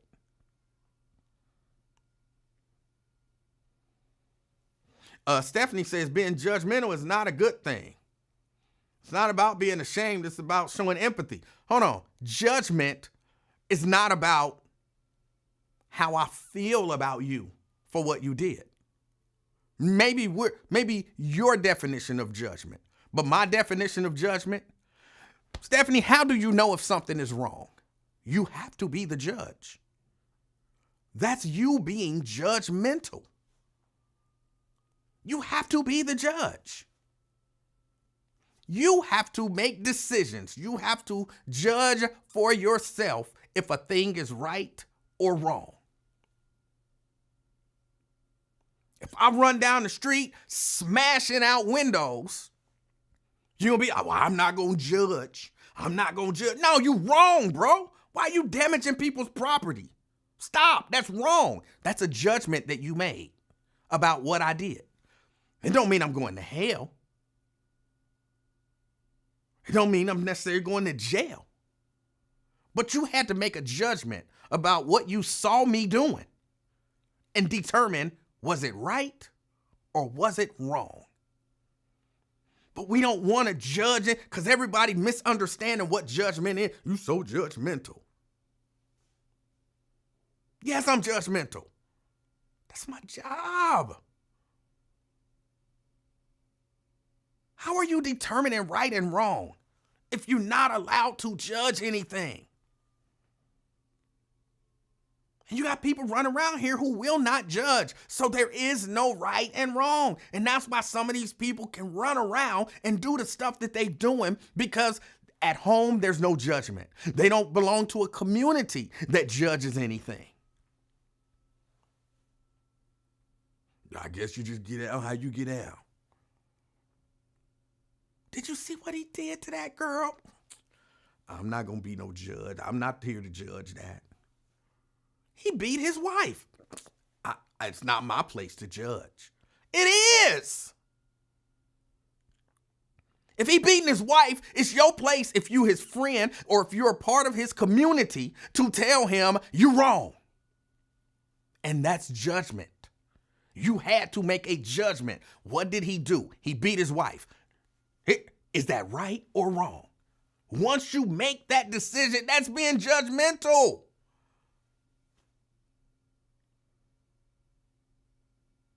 What kind of community? How do you come up with community standards? I know that's a crazy thing because a lot of people think we don't have community standards. And I think a lot of people don't have community standards because they don't, who am I to judge? You're a part of the damn community.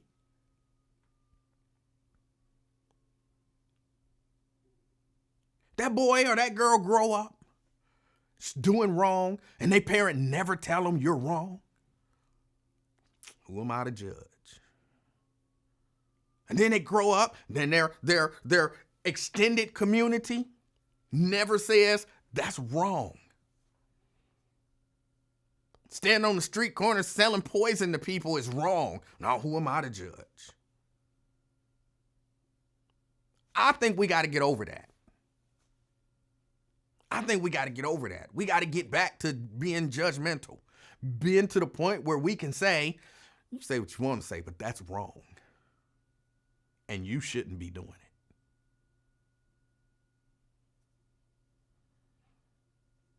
So yeah, I'm sorry. Y'all not going to shame me. And you so judgmental. Damn judgmental. Supposed to be.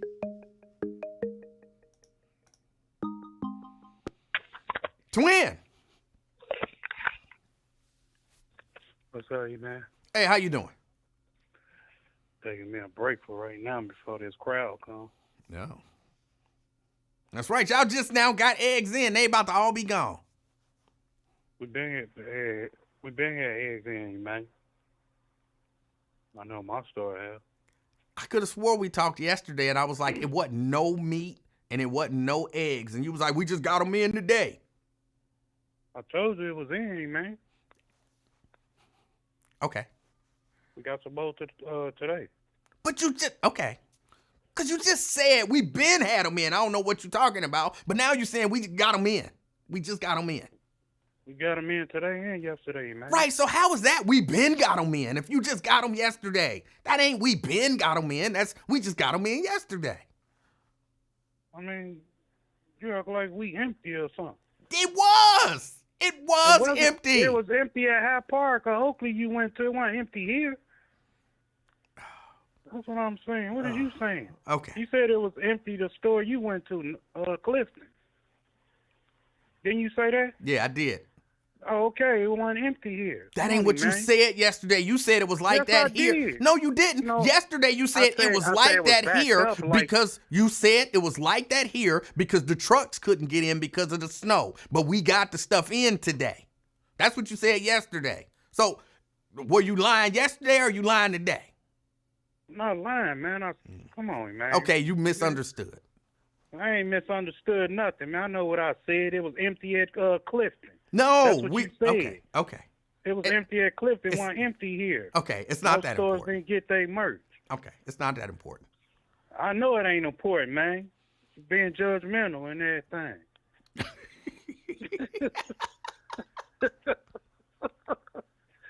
Am I right? Is judgmental and criticizing the same thing or different? It's different. Well, I thought it was close enough. It's close. Come on, E-Man. Judgmental. What's up, E-Man? I was messing with Wyatt today about y'all's shiny little jackets y'all was bringing back out. Yeah, I heard y'all talking about that. I don't know what jackets y'all talking about. He said the one that you wanted to perform in. So where the jacket at, E-Man? Ain't no jacket. Oh, there's no jacket? Ain't no jacket. Oh. Yeah, he ain't got a pump fake us, man. Just be real with us, man. Just where's the jacket still hanging up? I would wear a jacket, but if you want to, get me when you buy me that Mac Mini M4 Pro, throw in a jacket with it, I'll wear it. No, I'm cool, man. I ain't got because Wyatt not gonna put it on. He already said he ain't wearing it. Come out like the Temptations or something like that. Oh. What's good, man? Nothing much. And see you still disrespecting R. Kelly, huh? Yes. Ain't nothing wrong with listening to R. Kelly, man. Regardless, we all got flaws or whatever. I'm still go See, listen to R. Kelly. Here is a wonderful example of there is no right I or know, wrong. Huh? Nothing. You're not judgmental. No, I'm not. Ain't no wrong. The man's still talent, man, and a lot of people can agree or whatever. We all got flaws or whatever. Mhm. You know, our closet ain't clean. Right. So ain't nobody wrong. I mean, you wrong or whatever. There's a wrong and there's a right. There's always gonna be a wrong and a right. How do you Ain't no determine number. what's wrong and what's right? If I just walk up and slap the brakes off you, I'm wrong for doing that. How do you make that determination that you're wrong? Because I'm wrong. You got the Right, judge, right. right? Yeah. Yeah. Well, why'd I So come that in mean and that slap mean you judgmental. I ain't being judgmental. I made the wrong choice about coming in there and slapping you for no reason. No, but in order for you to determine that it's wrong, you had to make a judgment. That makes you judgmental. If you say so. No, that's what they say. I don't actually, I agree with it to the extent that, yes, you're judging, but you're supposed to. I guess if you say so, buddy. I What do. else new, man? I don't know. What's new with you? Man, I can't call it, man. Taking it day by day. Yes, you can. Go ahead. Call it. You can call it. You Hey. already talking about you can't call it. Go ahead. Call it. Hey, Brent, what he mentioned something earlier about a video a little while ago. What video? I don't know, some video. I thought he was mentioning that preacher can bring that girl up to the... Yes, that was what he was talking about. Yes. Let me tell him, if he don't know in anything, I grew up in an apostolic church all my life. And it's certain, guidelines and, criteria that they go by. Apostolic doctrine, whatever. And so what they do is they pull you to the side or whatever, Emanuel, Mm-hmm. and they talk to you and they say, you want me to talk about in front of the congregation? Are you cool with it or whatever? Do you feel comfortable about it? And the person would say yes or no or whatever. So that man didn't just put her on Front Street like that to whatever she was doing, she pregnant or something like that, whatever. He just didn't call it out just like that. Because back in the day, man, when we was little, if you can recall, you grew up Baptist probably.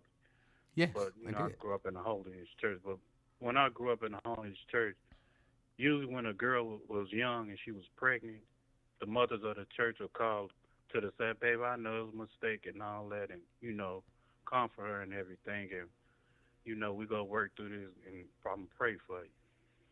But now, in today's society, Emmanuel, people sometimes put you on blast or whatever.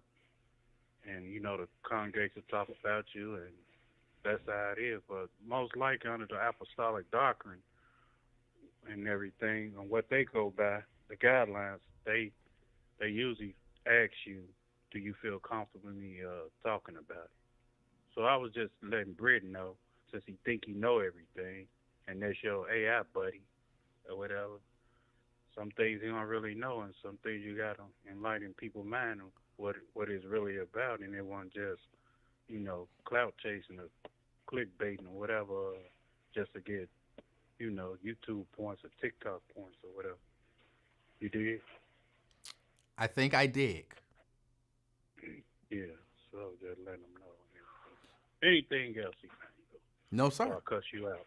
No, sir. That's it. I got nothing else. You ain't got nothing else for me. No, sir. Oh, wow. What else I can talk You talk, man. I love it when you come on and teach. You play too much, like I don't teach nothing. Well, I guess probably think of when I get off the air. That's all I gotta say, man. All right. I got a couple bitter women that I have to talk to real quick. So All right, bitter. Why they bitter for? I don't know why they bitter. I know that they're bitter. I don't know why they're bitter. They're sending bitter messages to the page, and I have to address them. So what's what they saying? One of these bitter women talking about, oh, you comparing a man beating his wife to a teenager getting pregnant. I'm comparing societal norms in terms of what's acceptable to societal norms in terms of what's acceptable. It's not or shouldn't be acceptable. Unwed teen pregnancy shouldn't be as accepted as it is. Just like domestic violence shouldn't be as accepted as it is. But it is still our role as the community. I don't know this, like I say this stuff and I say it as simply as I think, because I think most people get it. But it's not that hard to say that a community should be able to come up with a standard to say what is acceptable and what is not acceptable. And in order to do that, some judgment has to happen. So y'all want to be stuck on the word judgmental. You know, again, y'all try to weaponize that word. I just take the sting out of it because that's what we're supposed to do. And then Stephanie says, I made up my own definition of judgmental and that I'm only supposed to what? I'm only supposed to be judgmental about what's right and what's wrong for me. Wrong. Because I'm a part of this community. And as a part of this community, I have to have a say in what is acceptable and what is unacceptable. That's a part of my role in a community. I don't just say, because if that's the case, shoot. Go in that room right there. Beating women might be okay for me. I might look at it and say, beating women, twin. All right, I'll talk to you later. No, I hear you. That was yeah, but you having a voice conversation. thing. Man, I was listening to you, man. What you was saying. Keep going. If I'm only judging right and wrong, everybody's only supposed to judge right and wrong for themselves. Which so you is actually basically going. You saying everything. You just don't like the wrong part of people. No, I'm saying you try to straighten people out to do the right thing. Well, I would love to do that, but the point that I'm making is it's a dangerous thing to say everybody gets to make their own determination, but only for themselves about what's right and what's wrong. Because to me, it might not be wrong to come and snatch your purse. And if I get to make that decision for myself and only be bound to my own decision for me, then who are you to tell me I'm wrong because I snatched your purse? That is No, wrong. we What you have gonna to. snatch your purse for? You ain't got no business snatching that lady purse. But You how ain't do being you come to judgmental. that conclusion? Because you have to determine that's unacceptable. You can't So what was just the purpose? make that What was the decision purpose? only for you. We have to make that decision as a community and say that's wrong. But the way we're doing it now, or the way some people are doing it, is, well, you determine what's right and wrong for you, and I'll determine what's right and wrong for me. And you can't tell me that what I'm doing is wrong, and I can't tell you that what you're doing is wrong. So me snatching a purse, you can't tell me it's wrong, because I have the sole, I'm the sole arbiter of right and wrong for me. No, as a community, we set standards. That's the way it's supposed to work. Yeah, because it seems like, well, in today's society, like you say, it seems like wrong is right and right is wrong. So I guess they accept wrong being right or whatever. Some people do. Yeah. Okay, man, I'm going to keep on this. I got calls. All right. All right. So yeah, I'm sorry. You just can't, you can't jeopardize. You can't weaponize those words to me. You can't.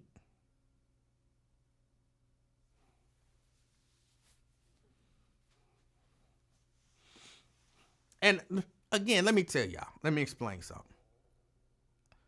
I'm of the belief that no two things are exactly the same. So when you're comparing things, you're looking at the similarity in those things. So it can be two wildly different things that you compare. But what you're doing is, if there's similarities, that's what you're looking at. So the argument that, well, that's totally different than that. That's completely different than that. Of course it is. No two things are going to be the exact same. Otherwise, there wouldn't be a comparison. They'd just be the exact same. So that's just a little, I would call it a tip. People typically compare things that aren't the exact same.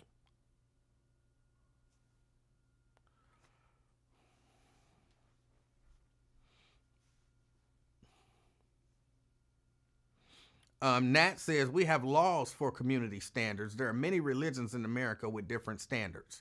Well, we have laws for kind of general community standards, correct? Look at it like this. When I was growing up, there was certain stuff that my friend was able to do, but my mama would say, no, in this house, this is how we do things. He can do that because they allow that over there. But in this house, this is how we get down. Same concept. She wasn't talking about we changed the law in the land. She was saying, in this community, which our household was its own community, in this community, here is the standard. Now, yes, that standard might be different in the community next door.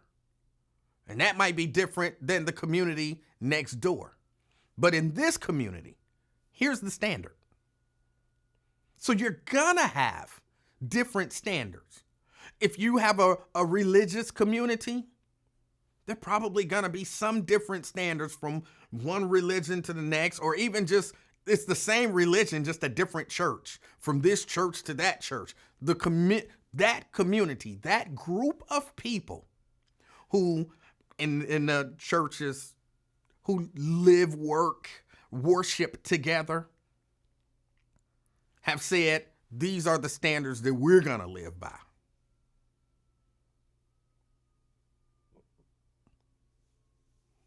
Which may be different, more strict, more stern than the law.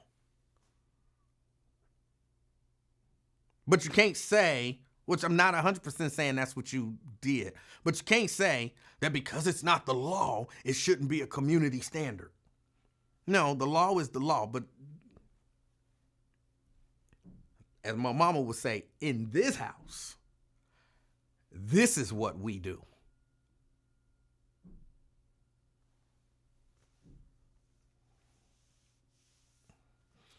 Stephanie says, my main reason for saying that you're judgmental is because you're very critical of the young lady. I don't know the young lady. I'm not being critical of the young lady. I'm being critical of the idea that it's okay to have premarital sex and it's in particular as I'm gonna say a teen, to have premarital sex and to get pregnant. And I understand a community saying, no, we're not with that. So that's not being very critical of the girl. I don't know the girl. And you seem to have formed an opinion very quickly without knowing more about the young lady or her situation. Again, as I expressed earlier, when I was actually talking to Brent, I haven't seen the video. So I haven't formed an opinion about the girl because I don't know the girl. I'm forming an opinion about actions that I've seen people take in those situations. And the opinion that I have is, I don't think it's necessarily a bad thing for a community to come together and have one of their young people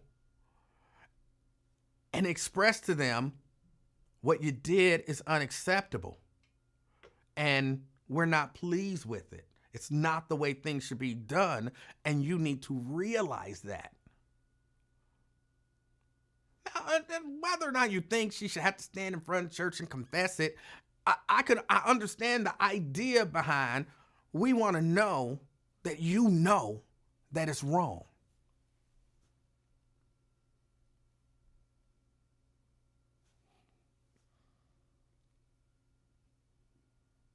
And I know everybody think everything should be hidden, but apparently in that community, they don't feel that way. Maybe they feel like airing things out. In particular with their young people.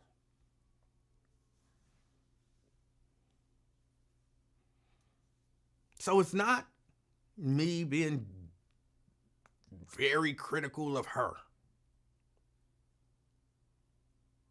I don't know her. I didn't even watch the video. But I've seen that situation play out. Or I guess I should say I've seen situations like that play out a number of times. It's not supposed to feel good.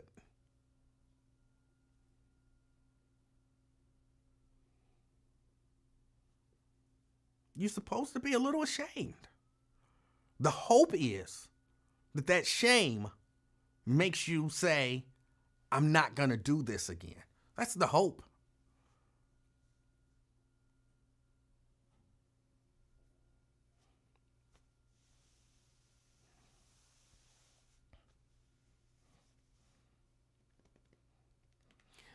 Would I do it? Would I have let my teenage daughter get up in front of the church and say, I'm pregnant and, I apologize and please forgive me in front of the whole congregation? Probably not. Probably not.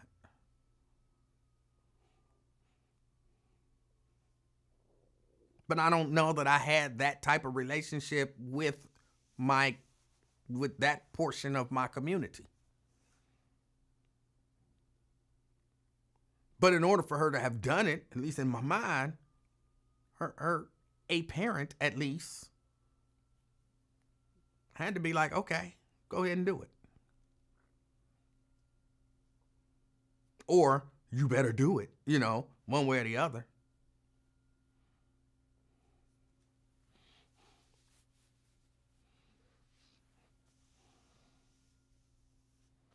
You said all that to say you wouldn't let your teen go through that.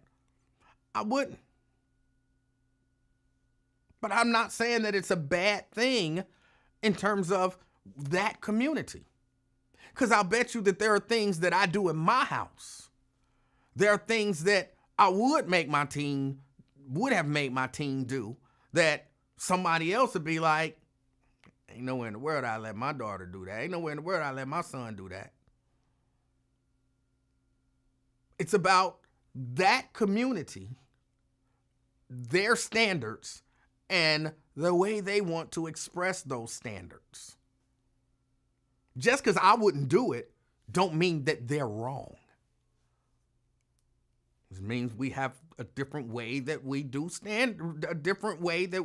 these things according to our community and those standards. That's it. Everybody want to paint them as, ooh, they some terrible, wrong people and they evil and they're just mean and they don't like girls and blah, blah, blah. I don't know that that's necessarily the case.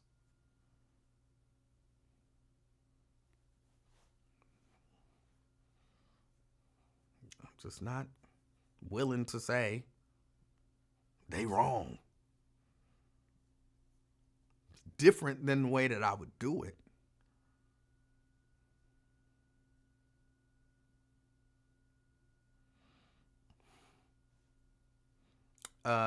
Stephanie says, I would, in my opinion, demand on the way your church congregation accepts mistakes made by their church members. I'm sorry, she said, I would, in my opinion, depend on the way your church congregation accepts mistakes made by their church members. That's what I'm saying. That's what I'm saying. Yeah, I agree. I wouldn't. But I'm saying I hadn't, when my daughter was a teenager, I wasn't in, number one, the kind of church that would do that. And number two, I wasn't, the relationship that I had with the church that I was attending wasn't in a way that I felt like they were an integral part of my community. When she was a teenager, we didn't even really go to church, a specific church steadily. And when we went to churches, we were almost visiting. So no, I'm not going to let my teenage daughter get up basically in a group of strangers talking about I'm pregnant. No. But if we had that kind of community, that connection with each other, where I know all of y'all was looking out for my daughter's best interest. Like y'all watching her, y'all making sure that everything is okay. You know what I'm saying? That kind of community, go on, get up there. Because they love you, they care about you, and this is what we do. Janice says, we haven't talked enough to our boys about how precious their body is. That when they impregnate the girl, they're actually giving away a part of themselves. They are not made to understand that they begin the process. Without them, there would be no pregnancy. I agree. Now, the only thing in terms of this conversation, because the way that this conversation came up is about there's a pregnant girl. And again, I done watched enough Maury and Paternity Court and all of that kind of stuff to know she might say that it's that boy, but it might not be that boy. It might, but it might not. He might think he is, and she might think he is, but he don't know what she might or might not have been doing. So to bring a boy up that may or may not be the daddy. Now, if he had sex with her, like, yeah, I had sex with her, you should get up, and I had premarital sex, and I was wrong for that, and whatever. But I don't know if I got nobody pregnant. I ain't seen no DNA. I mean, that would be me. You bring me up with some girl pregnant, and I'm supposed to say, yeah, she can say, I'm pregnant. I shouldn't have got pregnant. I apologize. Please forgive me. But I'm going to get up and say, I had premarital sex with her, and she pregnant. But I don't know if that's my baby. So I'm apologizing for the premarital sex part, but I need to see a DNA test before I apologize for getting somebody pregnant. I don't know what she be doing. they would probably kick me out the church. They would probably kick me out the church. But that's what I would say. I don't know what she do when I ain't around. I ain't around her 24 hours a day, 7 days a week. I hit. I was wrong. I should have hit. But who knows who else hit? Y'all ever seen Maury?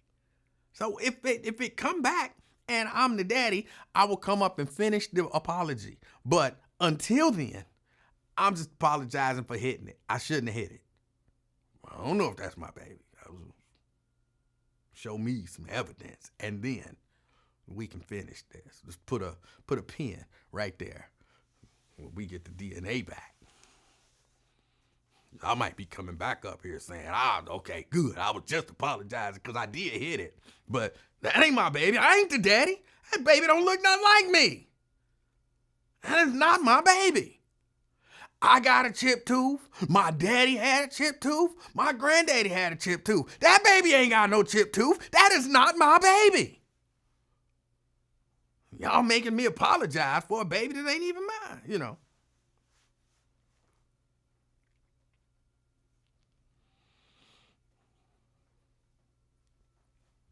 Yeah, I think they would kick me out. Look, y'all, I appreciate y'all hanging out with me. I got to get out of here. Again, it is almost 6 o'clock. Almost 6 o'clock.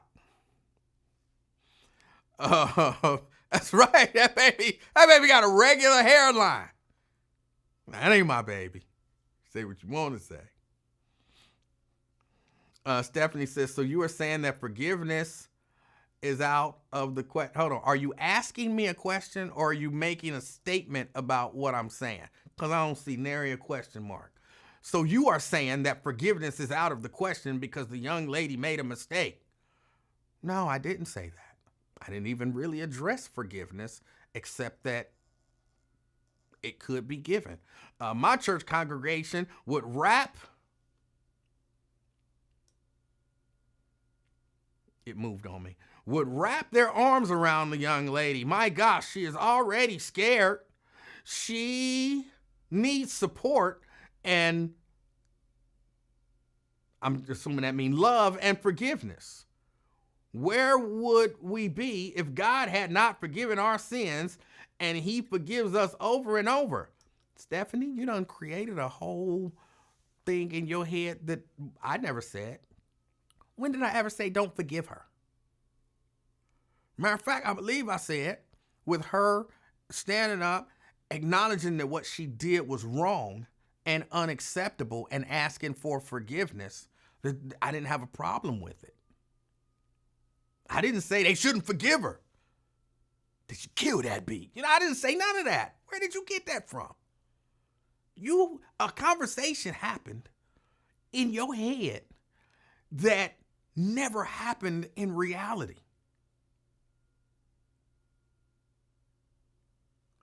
Admitting that you did something wrong is not the same as never being forgiven. I want to know, where did you get that from? Because I never said that. I know I never said it because I don't feel that way.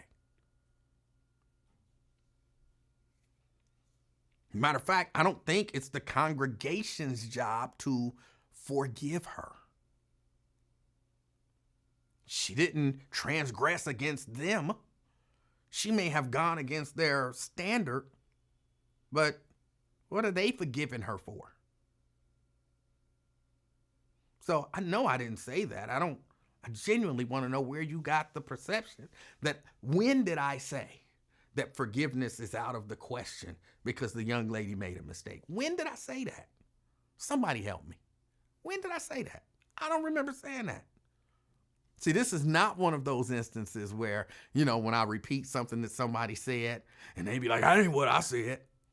This is an instance where I 100% didn't say that. And you saying that I did, a conversation happened that I didn't hear.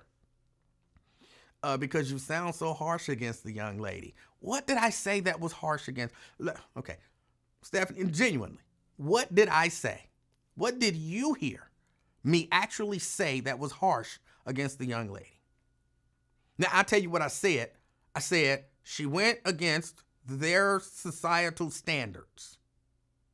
And so they want her to recognize that what she did was against their societal standards. And so they want her to stand up and acknowledge that this was wrong. This was a mistake. It shouldn't have happened, and hopefully it won't happen again. Now, where is that being harsh, as you said it, so harsh against the young lady? What in that is being so harsh? Again, and in my mind, this becomes the problem. This becomes the problem. The problem, and I see you, fake Dave Stinger, I'm going to address that because, again, that's some silliness too. But this becomes the problem. Just saying that there's nothing wrong with showing somebody they were wrong is not the same as being harsh against them.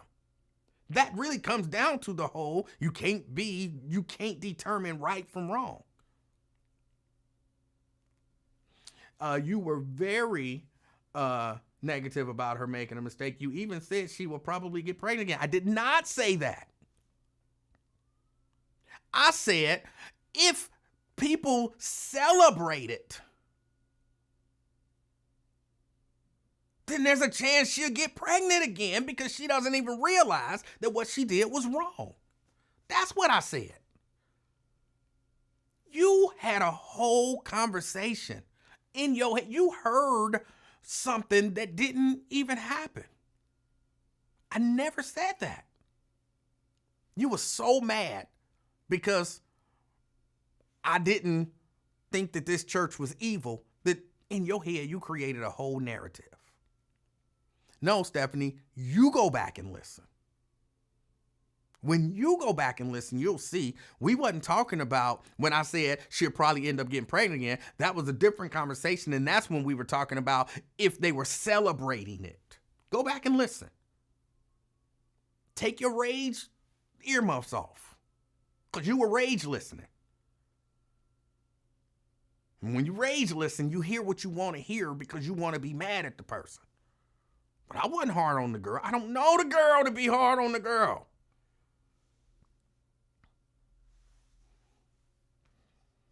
And then fake Dave Stinger, he said,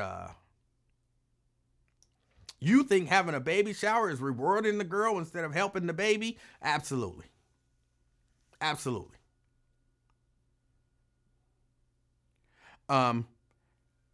Helping the baby is, let's just say, for example, oh, she having a baby. I'm going to buy her a car seat because she going to need one. And I take her a car seat. There you go. You're going to need that. That's helping. And maybe somebody else says, here's a baby bed because you're going to need that. That's helping. Somebody else said, here's some bottles because you're going to need those. Here is a gift certificate for some Pampers. You're going to need those. That's helping. A baby shower is a whole celebration. Now, in the celebration, you get things that might help the baby. But a baby shower is a whole celebration.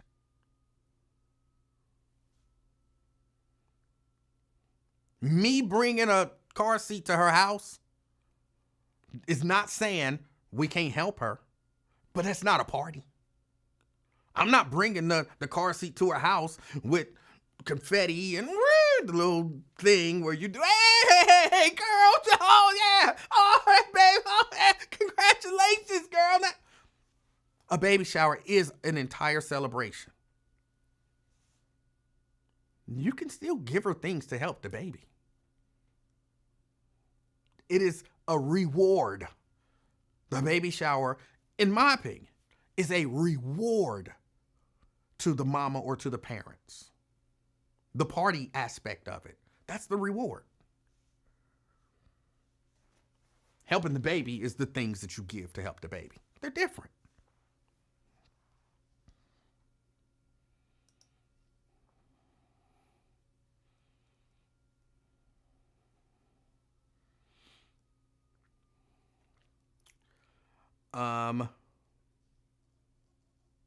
Seabreeze says that's the purpose of the baby shower. What are you saying is the purpose of the baby shower? I'm not sure what you're saying.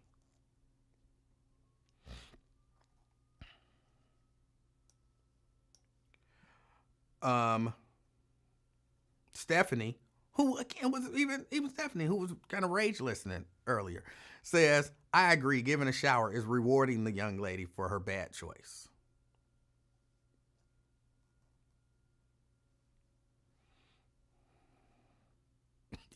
Stephanie, no, I'm not mad at you, and I hope you're not being offended. This is just how cause you won't call, and so I have to do it this way. But hopefully we ain't got no beef. We just disagree on something, and I really do think you misheard some things, probably because you were listening in anger. So I'm giving you a little bit of a hard time by rage listening and all that kind of stuff, which is really what it is, but I don't have to say it out loud. So, yeah. Still nothing but love. Nothing but love. Emanuel, does that mean you're against gender reveal parties for 14 to 17-year-old girls? I wouldn't do one. I'm not sure exactly. It's another one of them cold chills. I'm not sure exactly what a gender reveal party does.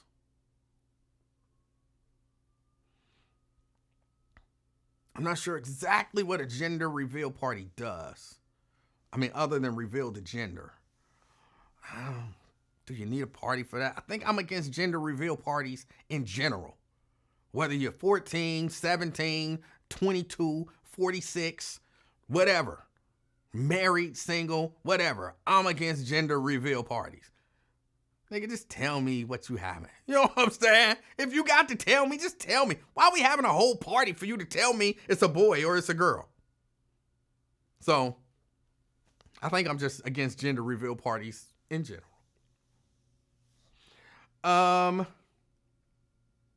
Thank you, Stephanie said, not offended at all. That's okay. I like a challenge. Thank you. I don't want to offend nobody. Seabree says, so you think Billie Jean ought to be shamed in her church?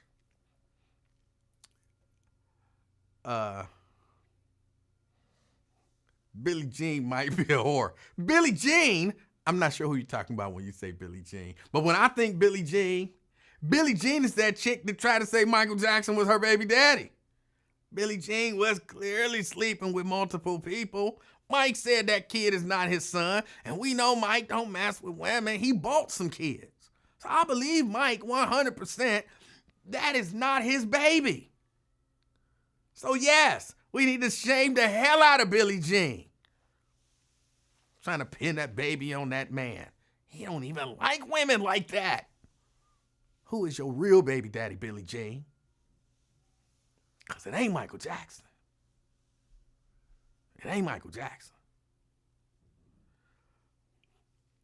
Other than that, I don't know who you was talking about. I don't know who Billie Jean is. That's the only Billie Jean I know.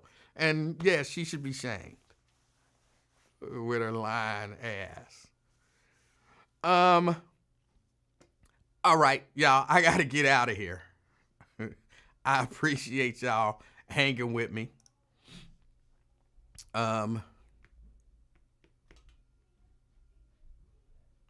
Yeah, I appreciate y'all hanging with me. As we go, it's after 6. As we go, I don't know what the weather is gonna be like. I don't know when is the snow supposed to hit. Anybody know when the snow's supposed to hit? Is that tomorrow? I think I saw somewhere like tomorrow at 11. Oh, I hope it don't hit tomorrow at 11. I'll already be at work. I mean, I'm gonna have to drive home in 4-5 inches of snow. You know they don't be cleaning the streets good. People don't know how to drive. I'm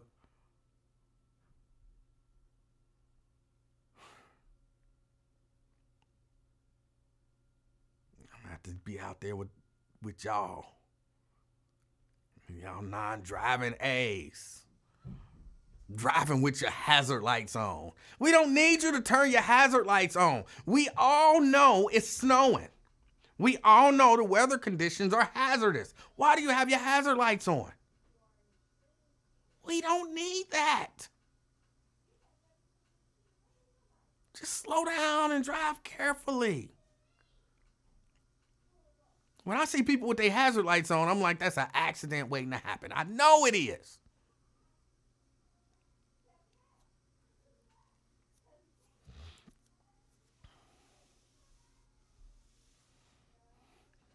And you hitting your brakes. Why are you hitting your brakes? It's snowing. Don't hit your brakes like that. You slamming on your brakes is going to cause you to slide. Then you just keep hitting your brakes and just keep hitting your brakes. Don't hit the brakes. Just let your foot up off the gas. If you got to slow down, let your foot up off the gas. Don't go so fast that you got to hit your brakes to slow down a little bit. Don't be that close to the person in front of you. I be driving. It's snowing. It's 12 o'clock, they ain't had time to get out here and shovel the snow, and you hitting your brakes, just driving, hit your brakes.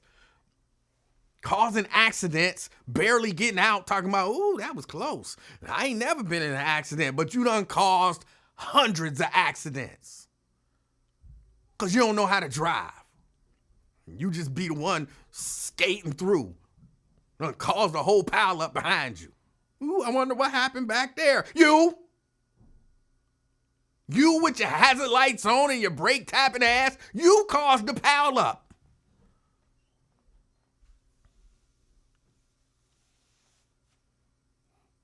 Why are you all the way in the passing lane with your hazard lights on and your brake lights, you're tapping your brakes, and you in the passing lane? And every time somebody go past you, you scared, ooh, hit your brakes some more. Get over on the side.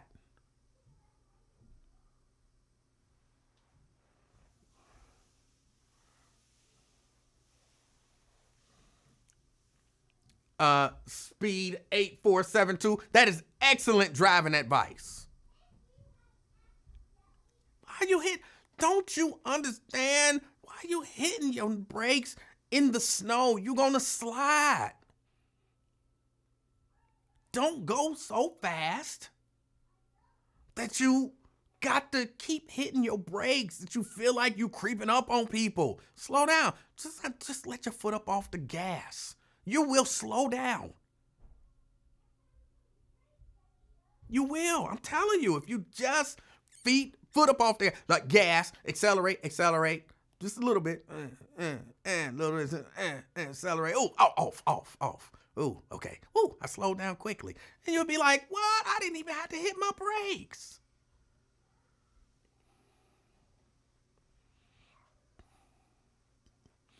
Brent says, drop your vehicle in a lower gear in order to slow down. I'm not even necessarily talking about going down a hill. They be on flat, sometimes going up a hill, up a slight incline. You're going up a slight incline and you're hitting your brakes. Just let your foot up off the gas. You're going to slow down. Especially if you're driving in 5 inches of snow and you just let up off the accelerator. It's all that snow is under there, creating friction and all that kind of stuff. You're going to slow down faster than you think. No, you causing accidents behind you because people scared of your ass with your non-driving, swerving from lane to lane slowly.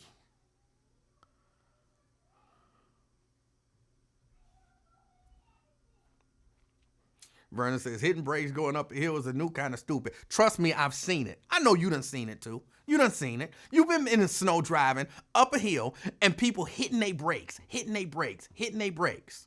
As soon as, they hit a point where they, lose a little bit of traction and that wheel starts spinning, they hit their brakes. So that's why I don't look forward to that when it's snow like in the middle of the day. And I'm at work and I got to get home and it's done dropped 5 inches of snow while I was at work and now I got to get home. I got to get out there and drive with them people who don't know how to drive. That's the most. I'll be so scared. I just get in front of them or stay way behind them. Like, I don't believe in driving 2 miles an hour on the highway because it's snowing. I'm exaggerating with 2, but you going 5, 7 miles an hour on the highway because it's snowing. I'm getting around you and, going a safe speed. But when I notice people hitting their brakes, I'm like, oh, let me either stay way back or let me get around them. Because I'm not going to be in an accident because of them.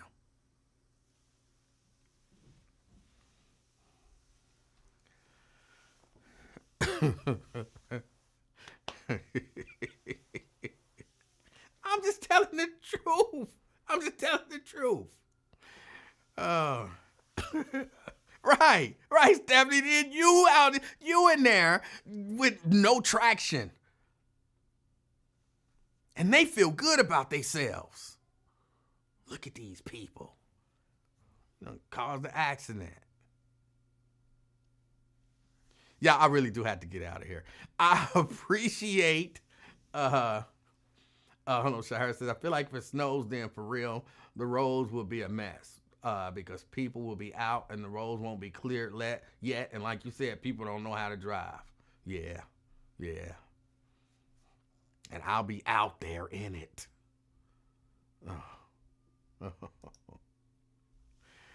Y'all enjoy the rest of y'all day. As you enjoy the rest of this evening, again, stay warm. I don't know what you're going to do. I'm about to go watch some football. But if you're watching a movie, whatever it is that you're doing, take a few minutes or a moment out to be the reason that somebody smiles. Till next time. I'm out, y'all. Peace.